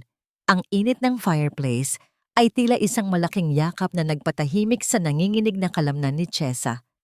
Nang maihiga na niya si Angel sa isang malambot na kama sa itaas, bumaba si Chesa upang kumuha ng tubig. Doon, nakita niya ang coat ni Rodrigo na nakasabit sa upuan. Isang puting sobre ang bahagyang nakalabas mula sa bulsa nito. Dahil sa kuryosidad na hinaluan ng kaba, dahan-dahang kinuha ni Chesa ang sobre. Ang kanyang mga kamay ay tila may sariling isip habang binubuksan ang papel sa loob. Sa ilalim ng liwanag ng chandelier, ang mga salita ay tila sumasayaw sa kanyang paningin. DNA Paternity Test. Result, 79.79%. Probability of Paternity. Ang pangalan ni Don Rodrigo de la Vega at ang pangalan ni Angel ay magkatabing nakasulat. Ang mundo ni Chesa ay tila biglang tumigil sa pag-ikot. Ang basong hawak niya ay dahan-dahang nadulas mula sa kanyang mga daliri at bumagsak sa alpombra. Ang tubig ay mabilis na kumalat na parang isang mantsa ng katotohanan na hindi na mabubura. Ang bawat hininga niya ay naging kasing bigat ng ginto. Anong ibig sabihin nito? Bulong ni Chesa. Ang kanyang boses ay tila nanggagaling sa kailaliman ng isang hukay. Sa likuran niya, narinig niya ang marahang yabag ni Rodrigo. Ang tunog ng mga paa ng lalaki sa sahig na kahoy ay tila isang hatol na hindi niya matatakasan. Lumingon si Chesa. Ang kanyang mga mata ay puno ng matinding sakit, pagkalito, at isang uri ng puot na hindi pa niya naramdaman kailanman. Rodrigo, ano ito? Bakit sinasabi rito na ikaw ang ama ni Angel? Ang tanong ni Chesa ay tila isang matalas na karayom na tumutusok sa katahimikan ng silid. Hindi sumagot si Rodrigo. Ang kanyang paningin ay nanatiling nakapako sa papel na hawak ni Chesa. Ang katahimikan sa loob ng mansyon ay naging kasing bigat ng isang dambuhalang bato. Sa labas, ang hangin sa Tagaytay ay humuhuni ng isang malungkot na awitin, tila nakikiramay sa isang pusong muling wawasakin ng katotohanan. Sinasabi mo ba sa akin na ang gabing itinuring kong sumpa, ang gabing pinakamadilim sa buhay ko, ay ikaw ang kasama ko? Dagdag ni Chesa, ang kanyang tinig ay nanginginig sa matinding galit. Pinanood mo ba akong magdusa sa loob ng 10 taon habang alam mong may anak tayo? O isa ka rin sa mga nanggamit sa akin? Ang bawat salita ni Chesa ay tila isang sampal sa pagkatao ni Rodrigo. Ang lihim na pilit nilang itinatago ay tuluyan ng nabuksan, at sa pagkakataong ito, wala nang sinulid na sapat na matibay upang muling itahi ang kanilang nasirang tiwala. 10 taon, Rodrigo. 10 taon akong itinuring na basura, tinawag na kalad ka rin, at pinagtrabaho na parang hayop dahil sa bunga ng gabing iyon. At ngayon, sasabihin mo sa akin na ikaw pala ang dahilan ng lahat? Ang boses ni Chesa ay hindi na lamang isang iyak. Ito ay isang alulong ng sakit na nagmula sa kaibuturan ng kanyang kaluluwa. Ang papel na hawak niya ay nayuyupi na sa higpit ng kanyang pagkakahawak. Ang mga letra ng DNA result ay tila mga uling na pumapaso sa kanyang mga palad. Sa harap niya, si Rodrigo ay nakatayo. Ang kanyang mukha ay larawan ng matinding pagsisisi, ngunit ang kanyang katahimikan ay tila lalong nagpapatindi sa galit ni Chesa. Magsalita ka! Binayaran mo ba sila? Binili mo ba ako sa mga asunsyon na noong gabing yon? Sigaw ni Chesa, ang kanyang mga mata ay nanlilisik sa gitna ng mga luha. Hindi, Chesa. Makinig ka sa akin. Hakbang ni Rodrigo palapit, ngunit mabilis na napaatras si Chesa. Tila ba ang lalaki ay isang lason na hindi niya dapat mahawakan? Niloko rin nila ako. Pinainom nila ako ng alak na may pampatulog. Noong magising ako sa rest house na yon, wala na ang babaeng kasama ko. Ang tanging sinabi sa akin ni Doña Concepcion ay isang bayarang babae ang dinala nila para sa akin dahil kailangan ko raw maglibang. Hindi ko alam na ikaw yon. Hindi ko alam na ang mananahing pakakasalan ni Nando ay ang babaeng matagal ko nang hinahanap sa aking mga panaginip. Tumawa ng mapait si Chesa, isang tawang puno ng pangungutya sa sarili. At naniwala ka? Dahil mayaman ka? Dahil makapangyarihan ka? Akala mo ay sapat na ang salita nila? Habang nagpapakasasa ka sa yaman mo, Rodrigo, naranasan mo bang makitang nagugutom ang anak mo? Naranasan mo bang saktan ng asawa dahil lang sa isang gabing hindi mo naman ginusto? Ang bawat tahi ng karayom sa daliri ko, ang bawat mura ng biyanan ko, lahat ng yon ay dahil sa'yo. Napasandal si Chesa sa pader. Ang kanyang mga tuhod ay tuluyan ng bumigay. Humagulgol siya. Ang kanyang mukha ay ibinaon niya sa kanyang mga palad. Ang init ng fireplace sa marangyang mansyong iyon ay tila isang malaking insulto sa lamig na nararamdaman niya sa loob ng 10 taon. Ang bawat alaala ng paghihirap ay tila isang pelikulang mabilis na tumatakbo sa kanyang isipan. Ang gutom, ang pagod, at ang kawalan ng pag-asa. Dahan-dahang lumuhod si Rodrigo sa harap ni Chesa. Hindi alintana ang kanyang mamahaling pantalon na sumasayad sa sahig. Alam kong walang halaga ng pera ang makakabayad sa 10 taon mo, Chesa. Pero sumusumpa ako, hindi ko alam. Noong makita ko lang ang balat sa balikat ni Angel sa ospital, doon lang nabuo ang lahat sa isip ko. Kaya ako nagpa-DNA, kaya kita iniligtas. Hindi dahil sa awa, kundi dahil gusto kong bawiin ang lahat ng pagkukulang ko. Bawiin? Tiningnan siya ni Chesa ng diretsyo. Ang kanyang paningin ay puno ng pait. Mababalik mo ba ang 9 na taon na lumaki si Angel na ang akala niya ay tatay niya ang halimaw na si Nando? Mababalik mo ba ang dangal ko na tinapakan ng buong pamilya niyo? Rodrigo, ang tingin ko sa iyo ay tagapagligtas. Pero ikaw pala ang mitya ng aking impyerno. Sa gitna ng kanilang pagtatalo, biglang tumunog ang telepono sa loob ng mansyon. Isang tawag mula sa security gate. Don Rodrigo, may mga pulis po sa labas. May dala silang warrant. Inirereklamo raw po kayo ng kidnapping ni Nando Asuncion. Kasama po nila ang mga abogado ng pamilya. Ulat ng bodyguard sa kabilang linya. Napatayo si Rodrigo, ang kanyang mukha ay naging kasing tigas ng bato. Lumingon siya kay Chesa na ngayon ay nakatingin din sa kanya nang may halong takot at pagkalito. Kidnapping? Bulong ni Chesa. Gagamitin nila ang batas laban sa atin, Chesa. Alam nilang hindi ko pwedeng ilabas ang DNA result nang wala kang pahintulot sa korte. Wika ni Rodrigo habang mabilis na kinukuha ang kanyang baril sa drawer.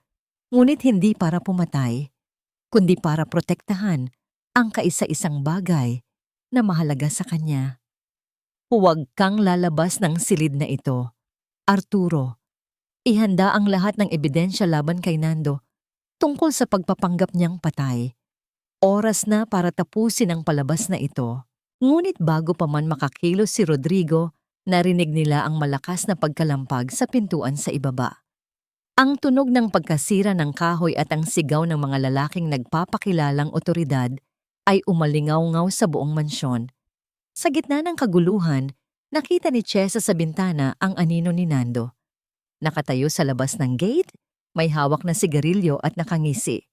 Isang ngising nagsasabing sa huli, siya pa rin ang may hawak ng alas.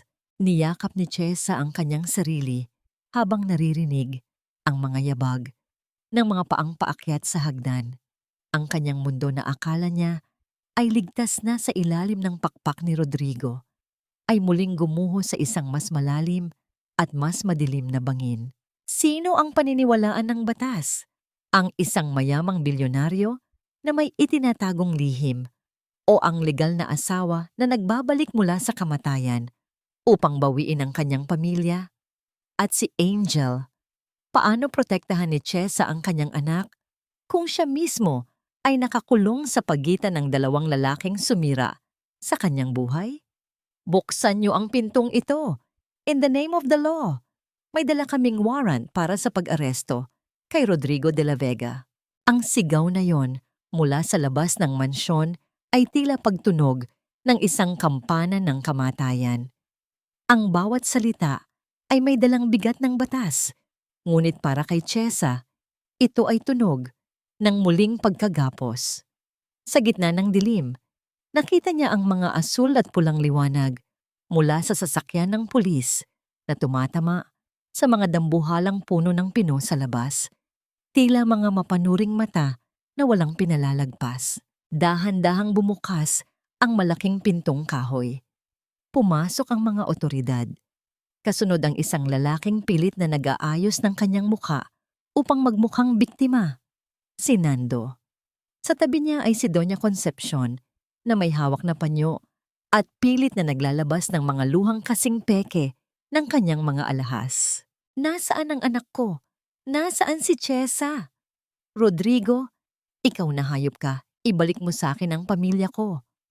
Ang bulyaw ni Nando habang humahakbang sa gitna ng sala.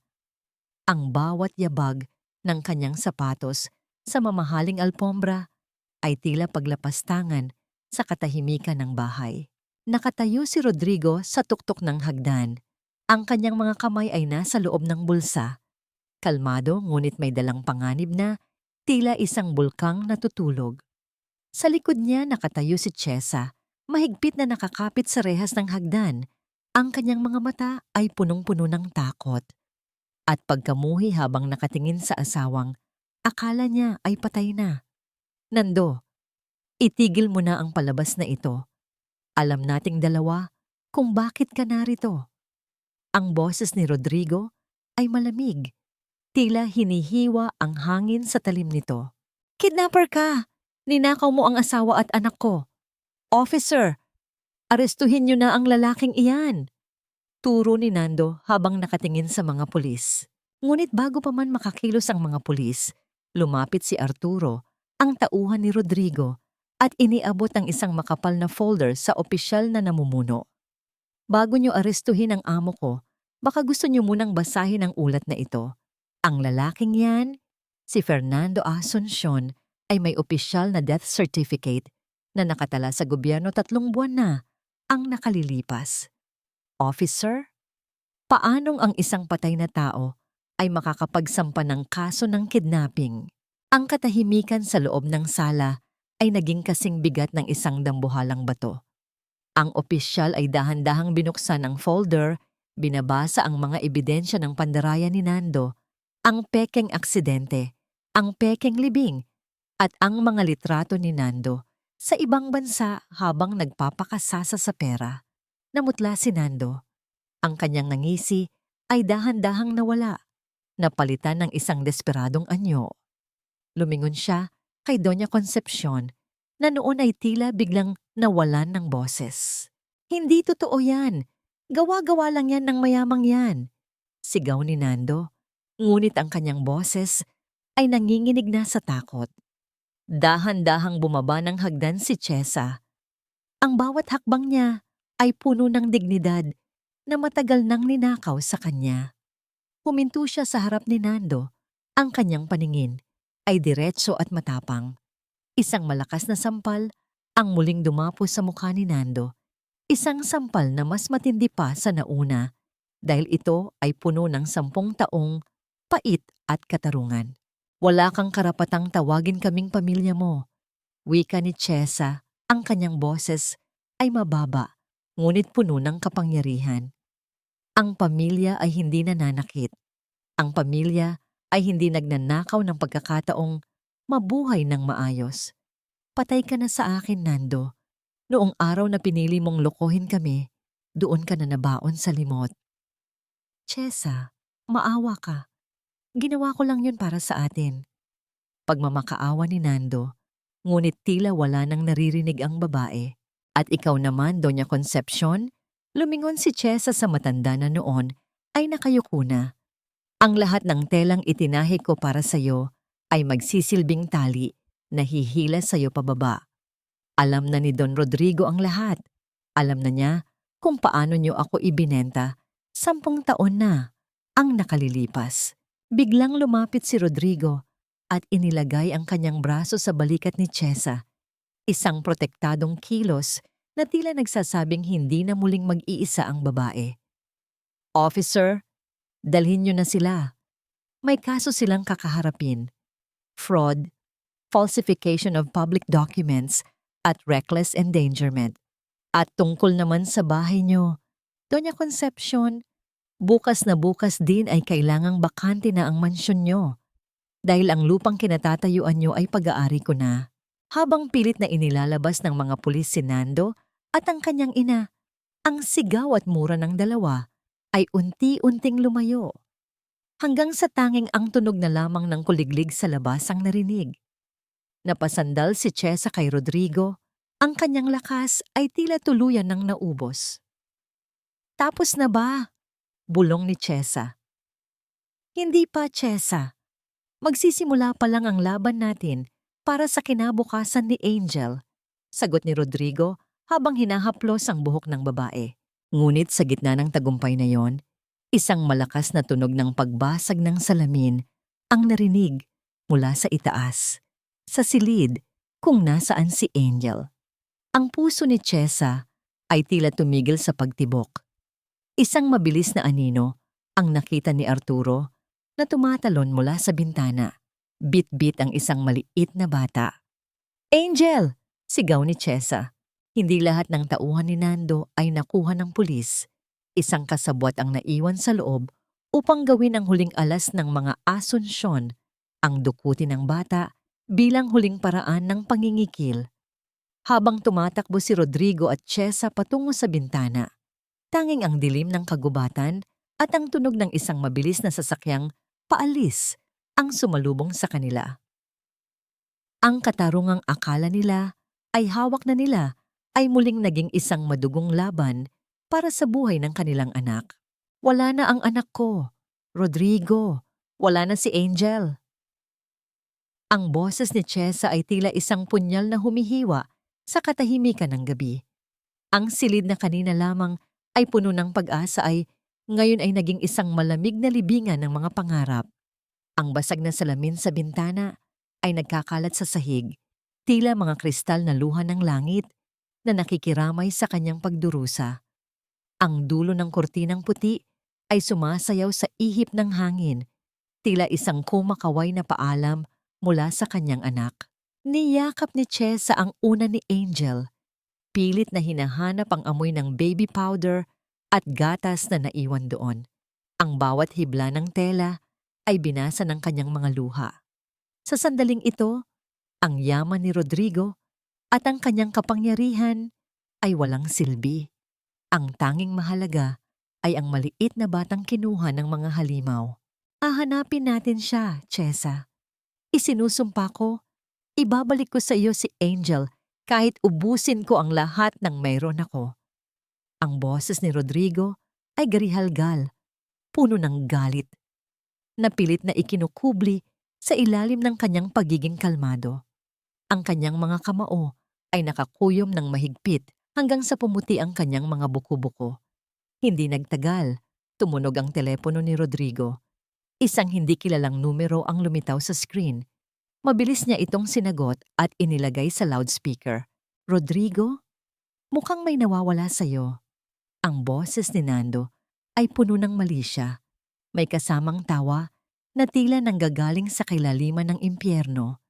Akala mo ba ay ganoon lang kadali iyon?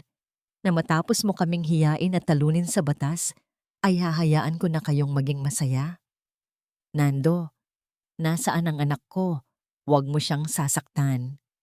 Sigaw ni Chesa, pilit na inaabot ang telepono. Anak mo? O anak ng bilyonaryong ito? Alam ko na ang lahat, Chesa. Alam ko na ang lihim niyo. At dahil dyan, mas tumaas ang presyo ng batang ito. Asar ni Nando. Dalhin niyo ang 50 milyong piso sa lumang warehouse sa Pantalan ng Batangas. Isang oras lang ang ibibigay ko sa inyo. Kapag nakakita ako ng pulis, sisiguraduhin kong ang tanging itatahi mo na lang para sa anak mo ay ang kanyang abito para sa kabaong. Napahagulgol si Chesa. Ang bawat salita ni Nando ay tila isang saksak sa kanyang puso. Mabilis na kumilos si Rodrigo.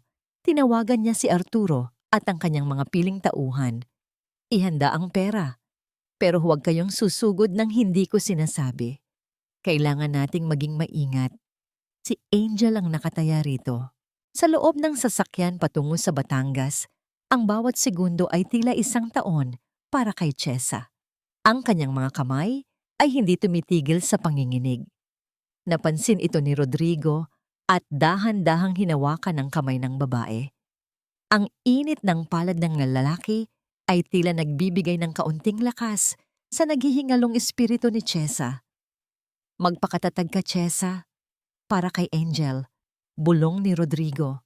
Pagdating sa lumang warehouse, ang amoy ng kalawang at dagat ay sumalubong sa kanila. Ang paligid ay nababalot ng kadiliman. Tanging ang liwanag ng buwan ang nagbibigay ng anyo sa mga dambuhalang kargamento. Sa gitna ng malawak na espasyo, nakatayo si Nando. Hawak ang isang baril at sa tabi niya ay si Angel na nakatali ang mga kamay at may busal ang bibig. Mama, Papa! Ang sigaw ni Angel ay nalunod sa loob ng kanyang busal, ngunit ang kanyang mga mata ay punong-puno ng takot at pag-asa nang makita ang kanyang mga magulang. Narito na ang pera, Nando. Pakawalan mo na ang bata. Sigaw ni Rodrigo habang inilalagay ang dalawang malaking bag sa sahig. Dahan-dahan lang, Rodrigo. Hindi ako tanga. Wika ni Nando habang itinututok ang baril sa ulo ni Angel. Gusto ko munang makita ang lahat ng ebidensyang hawak niyo tungkol sa akin. Sunugin niyo ang mga folder na yon sa harap ko. Dahan-dahang lumapit si Chesa. Ang kanyang mga hakbang ay hindi na nanginginig.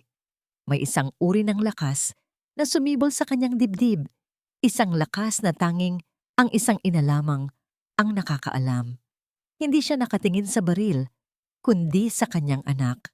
Nando, 10 taon kitang pinagsilbihan. 10 taon kitang minahal at tinitiis ang lahat ng pasakit mo.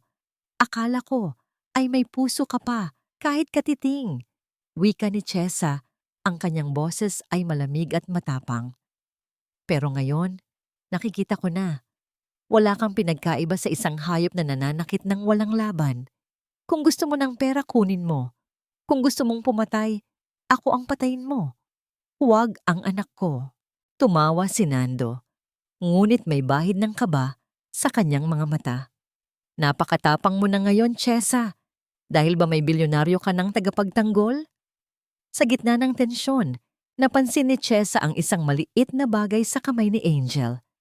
Ang bata ay dahan-dahang kinakalas ang kanyang tali gamit ang isang maliit na gunting na panahi na palaging itinatago ni Chesa sa bulsa ng damit ni Angel bilang proteksyon. Isang golden moment ng pagtutulungan ng mag-ina kahit sa gitna ng panganib. Nang makalag ang tali, mabilis na kumagat si Angel sa kamay ni Nando. Ah! Sigaw ni Nando sa sakit. Ngayon na, bulyaw ni Rodrigo. Ang mga security personnel ni Rodrigo na kanina pa nakatago sa anino ay mabilis na kumilos. Ang tunog ng mga yabag ng paa at ang pagkalampag ng mga bakal ay umalingaw sa buong warehouse. Nagkagulo ang lahat. Isang putok ng baril ang narinig.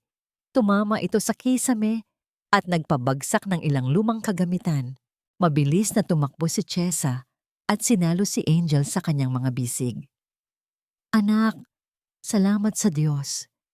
Ngunit si Nando, sa kanyang desperasyon, ay muling itinutok ang baril kay Chesa.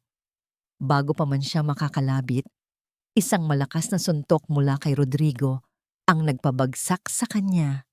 Ang tunog ng laman na tumama sa semento ay tila pagtatapos ng isang mahabang kabanata ng kalupitan.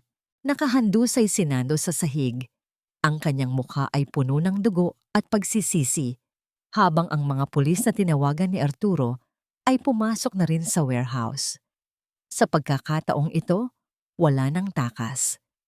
Niyakap ni Rodrigo sina Chesa at Angel.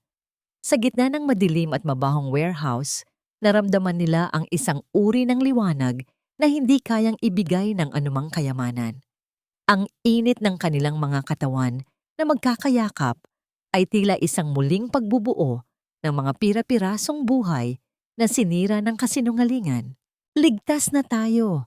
Ligtas na kayo! Bulong ni Rodrigo. Ngunit habang inilalabas si Nando, sumigaw ito ng isang huling kataga na nagpapatigil sa mundo ni Chesa. Akala niyo ba ay tapos na? Itanong mo sa asawa mo, Rodrigo, kung nasaan ang tunay na testamento ng tatay ko. Hindi lang lupa ang ninakaw namin, kundi ang buong pagkatao mo. Napatigil si Rodrigo. Lumingon siya kay Nando. Ang kanyang mga mata ay nanliit sa pagtataka. Anong testamento? Anong lihim pa ang itinatago ng pamilya Asuncion na hindi pa niya natutuklasan? Wala na. Ubos na ang lahat. Ang boses ni Doña Concepcion ay tila isang tuyong dahon na hinihipan ng hangin sa gitna ng malawak at madilim na sala ng mansyon ng mga Asuncion. Wala ng kuryente. Ang tanging liwanag ay nagmumula sa mga kandilang unti-unti nang nauupos. Ang kanilang mga anino ay sumasayaw sa pader na tila mga demonyong nagtatawanan sa kanyang kasawian. Nakasuot pa rin siya ng kanyang mamahaling bestida, ngunit ito ay gusot na at puno ng alikabok. Ang kanyang mga kamay ay nanginginig, habang pilit na isinisiksik ang ilang piraso ng natitirang alahas sa loob ng isang maliit na bag. Sa gitna ng katahimikan, ang tunog ng isang malakas at marangal na yabag ng sapatos ay umalingaw-ngaw mula sa pasilyo. Hindi ito ang nagmamadaling hakbang ng isang utusan, kundi ang hakbang ng isang nagmamay-ari. Bumukas ang malaking pintong kahoy. Pumasok si Rodrigo, kasunod si Chesa na may dalang sulo ng liwanag. Ang anyo ni Chesa ay hindi na ang anyo ng thirder sewing machine na yumuyuko sa bawat mura. Siya ay nakatayo ng matuwid. Ang kanyang paningin ay diretso at puno ng isang uri ng kapayapaang nanggagaling sa katarungan. Oras na, Doña Concepcion. Ang bawat sandali ng pananatili mo rito ay isang paglabag sa batas. Ang boses ni Rodrigo ay malamig, walang bakas ng awa. Batas? Anong alam mo sa batas, Rodrigo? Ninakaw mo ang lahat sa amin. Ang anak ko ay nasa kulungan dahil sa'yo. Ang dangal ng mga Asunsyon ay itinapon mo sa putikan. Sigaw ng matanda. Ang kanyang muka ay namumula sa galit at desperasyon. Lumapit si Chesa. Ang kanyang mga hakbang ay banayad, ngunit may bigat. Huminto siya sa tapat ng kanyang biyenan. Hindi si Rodrigo ang sumira sa inyo, Mama. Ang sarili ninyong kasakiman ang gumuhit ng tadhana nyo. Ang bawat kasinungalingan na itinahi ninyo sa loob ng 10 taon ay nagkabuhol-buhol na hanggang sa masakal kayo. Huwag mo akong pangaralan, hampas lupa ka. Kung hindi dahil sa pamilya ko, nabulok ka na sa lansangan kasama ang anak mong bastardo. Bulyaw ni Doña Concepcion, pilit pang nagtataas ng noo. Ngunit bago pa man siya makapagtuloy, iniabot ni Rodrigo ang isang lumang dokumento. Ang testamento na binanggit ni Nando sa warehouse. Ang papel ay madilaw na sa kalumaan, ngunit ang selyo nito ay malinaw pa rin. Nahanap ito ni Arturo sa lihim na compartment ng opisina ng asawa mo, Doña Concepcion. Ang testamento ni Don Facundo Asuncion, wika ni Rodrigo. Ang kanyang boses ay tila may kasamang panginginig ng matinding emosyon. Dito nakasulat na ang kalahati ng kayamanan ng mga Asuncion ay hindi pag-aari ni Nando.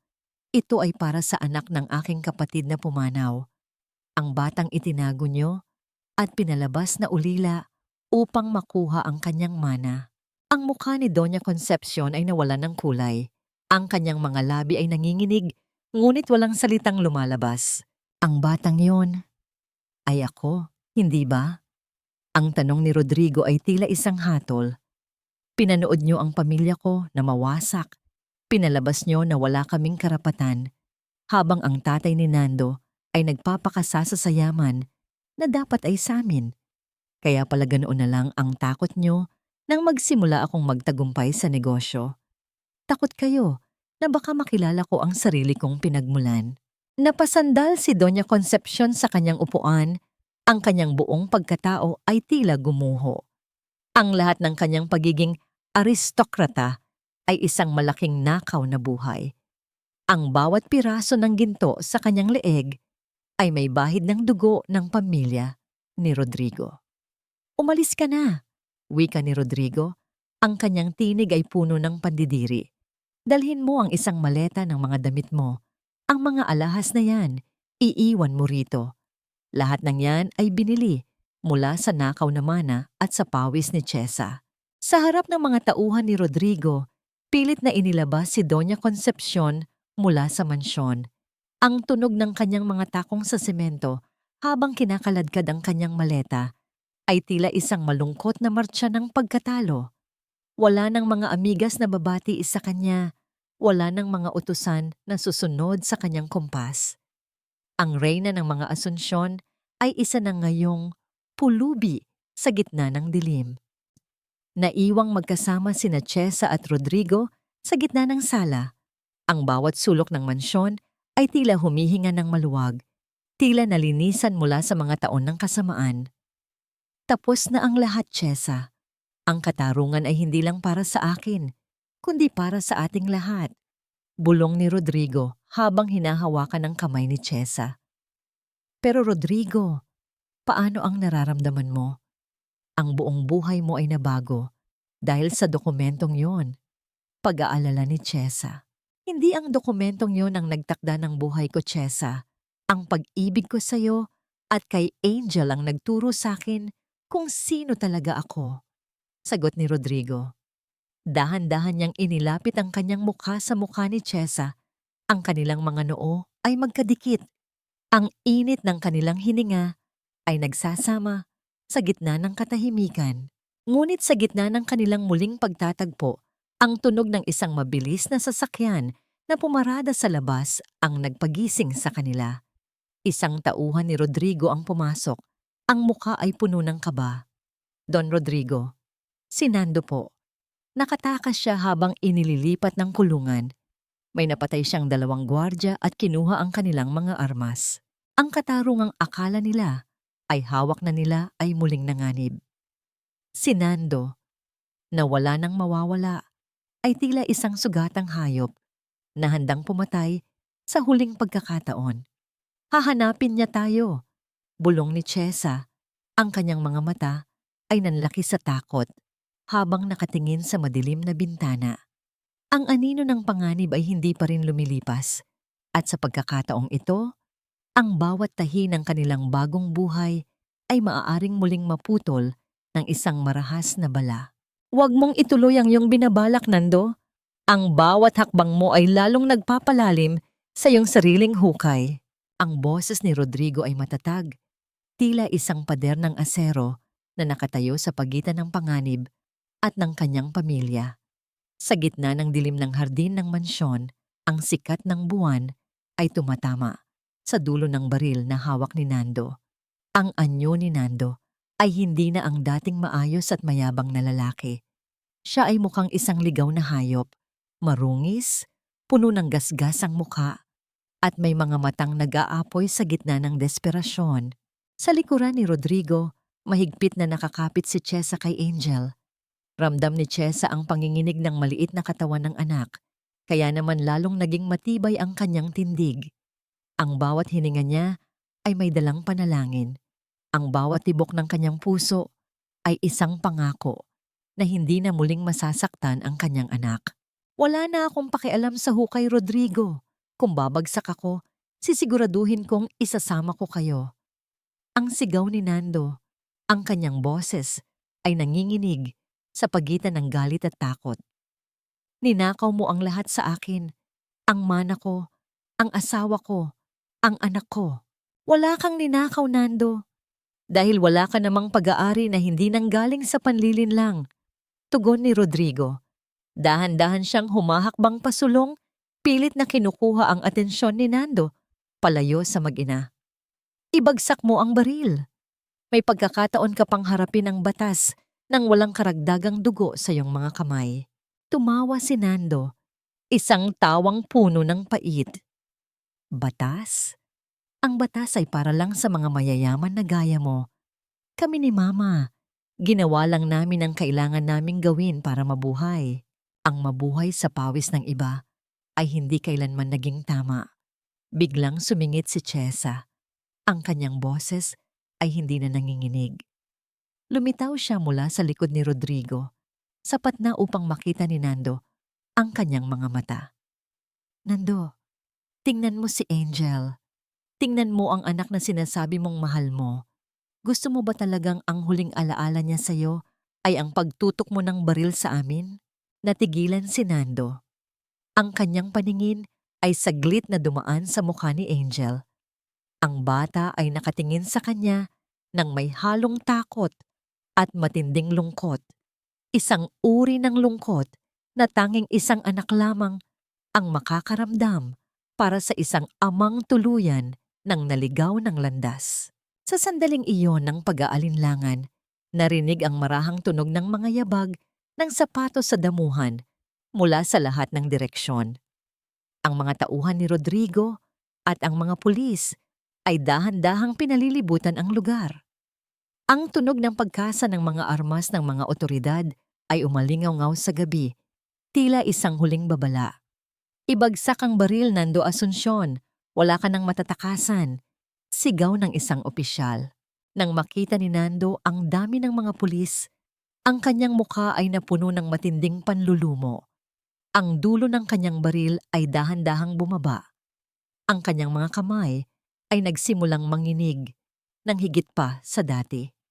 Ang lahat ng kanyang pagtatangka na magmukhang matapang ay naglaho. Naiwan ang isang lalaking wasak at talunan. "Chesa, patawarin mo ako!" Bulong ni Nando bago tuluyang binitiwan ang baril. Ang tunog ng bakal na tumama sa semento ay tila pagtatapos ng isang 10 taong bangungot. Mabilis na kumilos ang mga pulis at piniranggo si Nando. Habang inilalayo siya, tanging ang tunog ng pagkalampag ng posas ang narinig sa katahimikan ng gabi. Lumingon si Nando sa huling pagkakataon, ngunit sa pagkakataong ito, hindi na galit ang makikita sa kanyang mga mata, kundi ang matinding kawalan. Napasandal si Chesa kay Rodrigo. Ang kanyang mga tuhod ay tuluyan ng bumigay sa sobrang panghihina ng loob. Naramdaman niya ang yakap ni Rodrigo, isang yakap na tila nagsasabing, tapos na ang ulan. "Ligtas na tayo, Chesa. Sa wakas, ligtas na tayo." Bulong ni Rodrigo habang hinahalikan ang noo ng babae. Lumipas ang ilang linggo. Ang mansyon na dati ay puno ng mga lihim at puot ay dahan-dahang napuno ng liwanag at bagong pag-asa. Sa tulong ni Rodrigo, naisagawa ang formal na paglilipat ng lahat ng ari-arian na ninakaw ng mga Asuncion pabalik sa tunay na tagapagmana. Ngunit higit pa sa kayamanan, ang pinakamahalagang bagay para kay Chesa ay ang kanyang bagong simula. Isang hapon, habang nakaupo sina Chesa at Rodrigo sa hardin at pinapanood si Angel na naglalaro ng kanyang mga manika, may kinuha si Rodrigo mula sa kanyang bulsa. Isang maliit na kahon na pelus, kulay pula na tila dugo ng isang tapat na puso. "Chesa, alam kong marami na tayong pinagdaanan. Maraming tahinang sakit ang bumuo sa ating kwento." Wika ni Rodrigo habang binubuksan ang kahon. Isang singsing na may diamante ang kuminang sa ilalim ng papalubog na araw. "Pero gusto kong itahi ang natitirang bahagi ng buhay ko kasama ka. Hindi bilang isang transaksyon, hindi bilang isang tungkulin, kundi dahil sa unang pagkakataon sa loob ng 10 taon, natagpuan ko na ang aking tahanan. Will you marry me?" Ang mga luha sa mga mata ni Chesa ay hindi na luha ng pait. Ito ay mga luha ng kaligayahan na tila mga perlas na naglalakbay sa kanyang mga pisngi. Tumango siya. Ang kanyang tinig ay puno ng kagalakan. "Oo, Rodrigo Bambiso." "Rodrigo? Oo." Ngunit sa gitna ng kanilang saya, napansin ni Rodrigo ang isang matandang babae na nakatayo sa labas ng kanilang gate.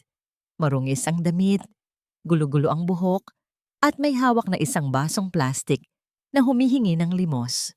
Si Doña Concepcion. Ang dating reyna ay isa na ngayong anino ng kanyang nakaraan. Pinagmamasdan ang kaligayahang kailanman ay hindi na niya mapapasukan. Ang katarungan ay nakamit na, ngunit ang tunay na hamon ay nagsisimula pa lamang. Paano bubuuin ang isang pamilya mula sa mga pira-pirasong alaala ng isang masakit na nakaraan? Ang bawat sugat, gaano man ito kalalim, ay may takdang panahon ng paghilom.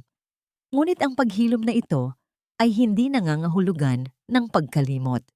Ito ay ang kakayahang tingnan ang pilat ng wala na ang hapdi.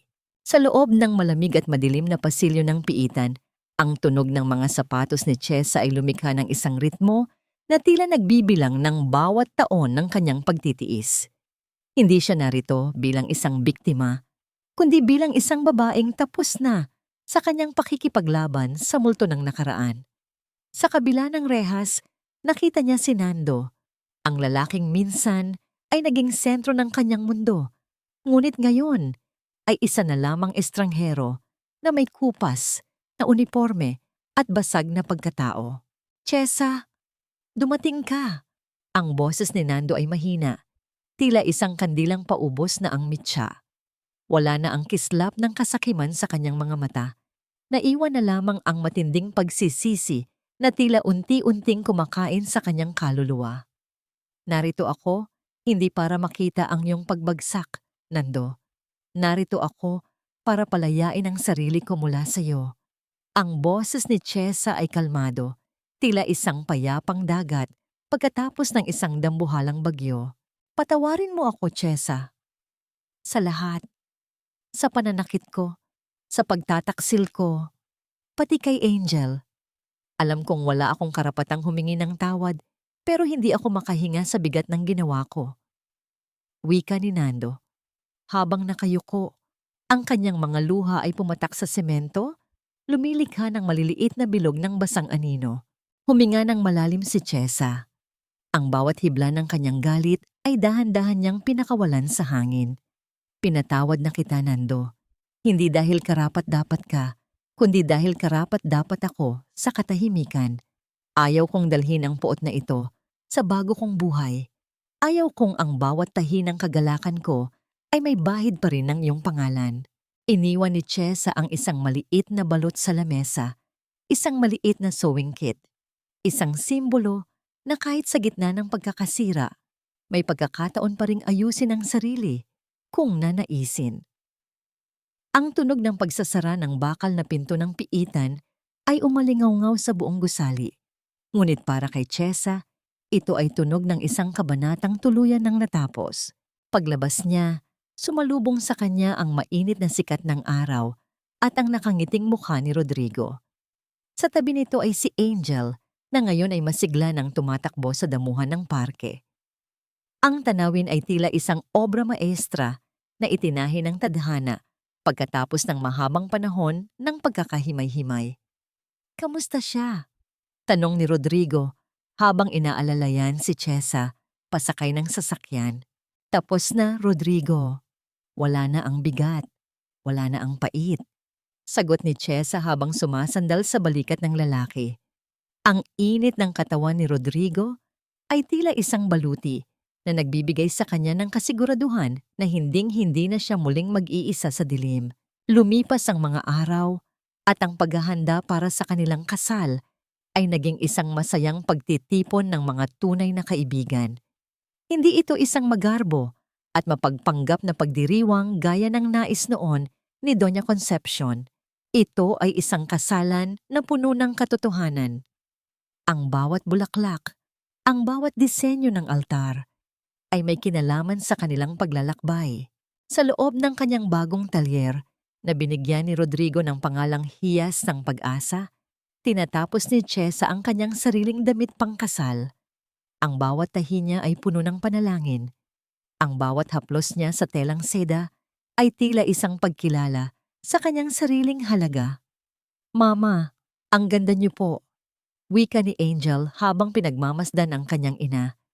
Ang bata ay may suot ding maliit na damit na itinahi ni Chesa. Puno ng mga borda ng bituin na katulad ng kanyang birthmark sa balikat. Anak, tandaan mo ito. Kahit anong mangyari, huwag mong hahayaan ang sinuman na sabihing wala kang halaga. Ikaw ay isang obra maestra, binuo mula sa pag-ibig at katatagan. Pangaral ni Chesa habang niyayakap ang anak. Dumating ang araw ng kasal sa isang maliit na simbahan sa tuktok ng burol sa Tagaytay. Ang simoy ng hangin ay may dalang amoy ng mga pine trees at sariwang damo. Habang naglalakad si Chesa sa gitna ng pasilyo, hindi ang marangyang dekorasyon ang kanyang tinitingnan, kundi ang mga mata ni Rodrigo na naghihintay sa kanya sa dulo. Ang mga mata ng lalaking tumingin sa kanya hindi bilang isang hamak na mananahi, kundi bilang ang babaeng kaisa-isa niyang iibigin. Ang pagpapalitan nila ng sumpa ay hindi lamang pangako ng pag-ibig, kundi pangako ng proteksyon at paghilom. Ang bawat salita ay may dalang bigat ng kanilang mga pinagdaanan. Sa bawat I do, tila may isang sugat na tuluyan ng nagsara. Nang matapos ang seremonya, habang naglalakad sila palabas bilang mag-asawa, isang maliit na pangyayari ang nakakuha ng atensyon ni Chesa. Sa isang sulok ng simbahan, nakita niya ang anino ng isang matandang babae. Si Doña Concepcion. Nakasuot ito ng itim na bilong luma, nakatago sa anino ng isang puno. Hindi ito lumapit, hindi ito nanggulo. Tanging ang pagluha nito habang nakatingin sa saya ni Angel ang makikita. Hindi nagalit si Chesa. Sa halip isang mahinang tango ang ibinigay niya sa matanda. Isang pagkilala na ang karma ay sapat na parusa at hindi na kailangan ng karagdagang puot. Habang palayo ang kanilang sasakyan, patungo sa kanilang bagong buhay, tiningnan ni Chesa ang kanyang mga kamay. Wala na ang mga sariwang sugat ng karayom, wala na ang panginginig. Ang kanyang mga kamay ay hawak-hawak ngayon ni Rodrigo at ni Angel. Ang kwento ng isang mananahi ay hindi natatapos sa pagbuo ng isang damit. Ito ay nagsisimula sa bawat bagong umaga, kung saan ang bawat tahi ay may dalang pag-asa, katarungan, at tunay na pag-ibig. Ang bawat pag-ikot ng gulong ng makina sa loob ng maliwanag na talyer ay hindi na nagdadala ng pait o tunog ng pagdaing. Sa halip, ang ritmo nito ay tila isang banayad na tibok ng puso, panatag, payapa, at puno ng buhay. Ang sikat ng araw na dumadaloy sa malalaking bintana ay nagbibigay ng gintong kislap sa mga telang seda at puntas na nakasampay, tila mga ulap na naghihintay na mahulog sa lupa. Si Chesa ay nakaupo sa kanyang paboritong upuan. Ang kanyang mga kamay ay dahan-dahang ginagabayan ang isang kulay rosas na tela. Wala na ang mga sugat at kalyo na dati ay nagpapatigas sa kanyang mga daliri. Ang tanging bakas na naiwan ay ang husay at pagmamahal sa bawat tahi. Sa kanyang tabi, ang 12 taong gulang na si Angel ay seryosong nagbuburda ng isang maliit na disenyong bulaklak. "Mama, tingnan niyo po. Tama po ba ang pagkakatahi ko sa talulot?" Tanong ni Angel. Ang kanyang boses ay puno ng sigla at talino. Ngumiti si Chesa, isang ngingiting umaabot sa kanyang mga mata na dati ay tanging luha lamang ang alam. "Napakahusay mo, anak. Tandaan mo, ang sikreto ng isang matibay na tahi ay hindi lang sa higpit ng sinulid, kundi sa pasensya at pagmamahal na ibinibigay mo sa bawat hibla. Kapag tinahi mo ang isang bagay ng may galit, madali itong mapupunit. Pero kapag tinahi mo ito ng may kapayapaan, magtatagal ito habang buhay." Pumasok si Rodrigo sa silid, bit-bit ang 2 baso ng sariwang juice. Ang kanyang anyo ay mas bata tingnan kaysa noong unang silang magkita sa kalsada. Ang bigat ng kanyang mga balikat ay tila tuluyan ng naglaho. Dahan-dahan siyang lumapit kay Chesa at ipinatong ang kanyang kamay sa balikat ng asawa. Ang init ng kanyang palad ay nagbigay ng isang pamilyar na kapanatagan kay Chesa. "Masyado na kayong nagtatrabaho, mahal," ang sabi ng doktor. "Kailangan mo ring magpahinga." Biro ni Rodrigo habang hinahalikan ang tuktok ng ulo ni Chesa. "Sandali na lang ito, Rodrigo. Tinatapos ko lang ang damit na isusuot ni Angel para sa kanyang award ceremony." Tugon ni Chesa ng may lambing. "Gusto ko, mula sa sarili kong mga kamay ang suot niya sa kanyang tagumpay." Tumingin si Rodrigo sa kanyang mag-ina. Ang kanyang puso ay umaapaw sa pasasalamat.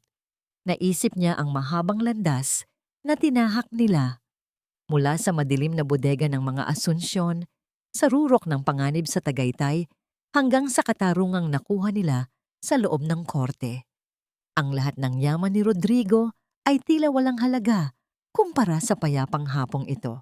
Sa kabilang bahagi ng bayan, sa isang maliit at liblib na sementeryo, may isang puntod na walang masyadong dumadalaw. Doon nakahimlay ang alaala ng pamilyang sumira sa kanilang sarili dahil sa kasakiman. Si Nando ay pumanaw sa loob ng kulungan dahil sa isang sakit, dala-dala ang kanyang pagsisisi hanggang sa huling sandali. Si Doña Concepcion naman ay balita raw na nawala na ang katinuan at palaboy-laboy sa malalayong probinsya. Tinatawag ang pangalan ng isang yaman na matagal nang naging abo. Hindi na sila iniisip ni Chesa ng may puot. Ang kanyang puso ay wala ng puwang para sa mga anino. Natutunan niya na ang tunay na katarungan ay hindi lamang ang pagpaparusa sa mga nagkasala, kundi ang pagpili na maging masaya sa kabila ng lahat. Ang pagpapatawad ay hindi para sa ikabubuti ng nagkasala, kundi para sa kalayaan ng biktima. Papa, Mama, tingnan nyo, tapos ko na ang bulaklak. Sigaw ni Angel habang itinataas ang kanyang gawa. Nagkatinginan sina Rodrigo at Chesa. Sa gitna ng katahimikan ng talyer, naramdaman nila ang isang uri ng kaganapan. Ang bawat tahi ng kanilang buhay ay maayos ng nakadugtong. Ang tela ng kanilang kapalaran, na dati ay punit-punit at puno ng mantsa, ay isa na ngayong magandang obra maestra. Tara na, hinihintay na tayo ng hapunan, aya ni Rodrigo habang inaalalayan si Chesa na tumayo. Dahan-dahang isinara ni Chesa ang kanyang makina. Ang tunog ng pag-off ng switch ay tila isang huling tuldok sa isang mahabang pangungusap ng pagdurusa.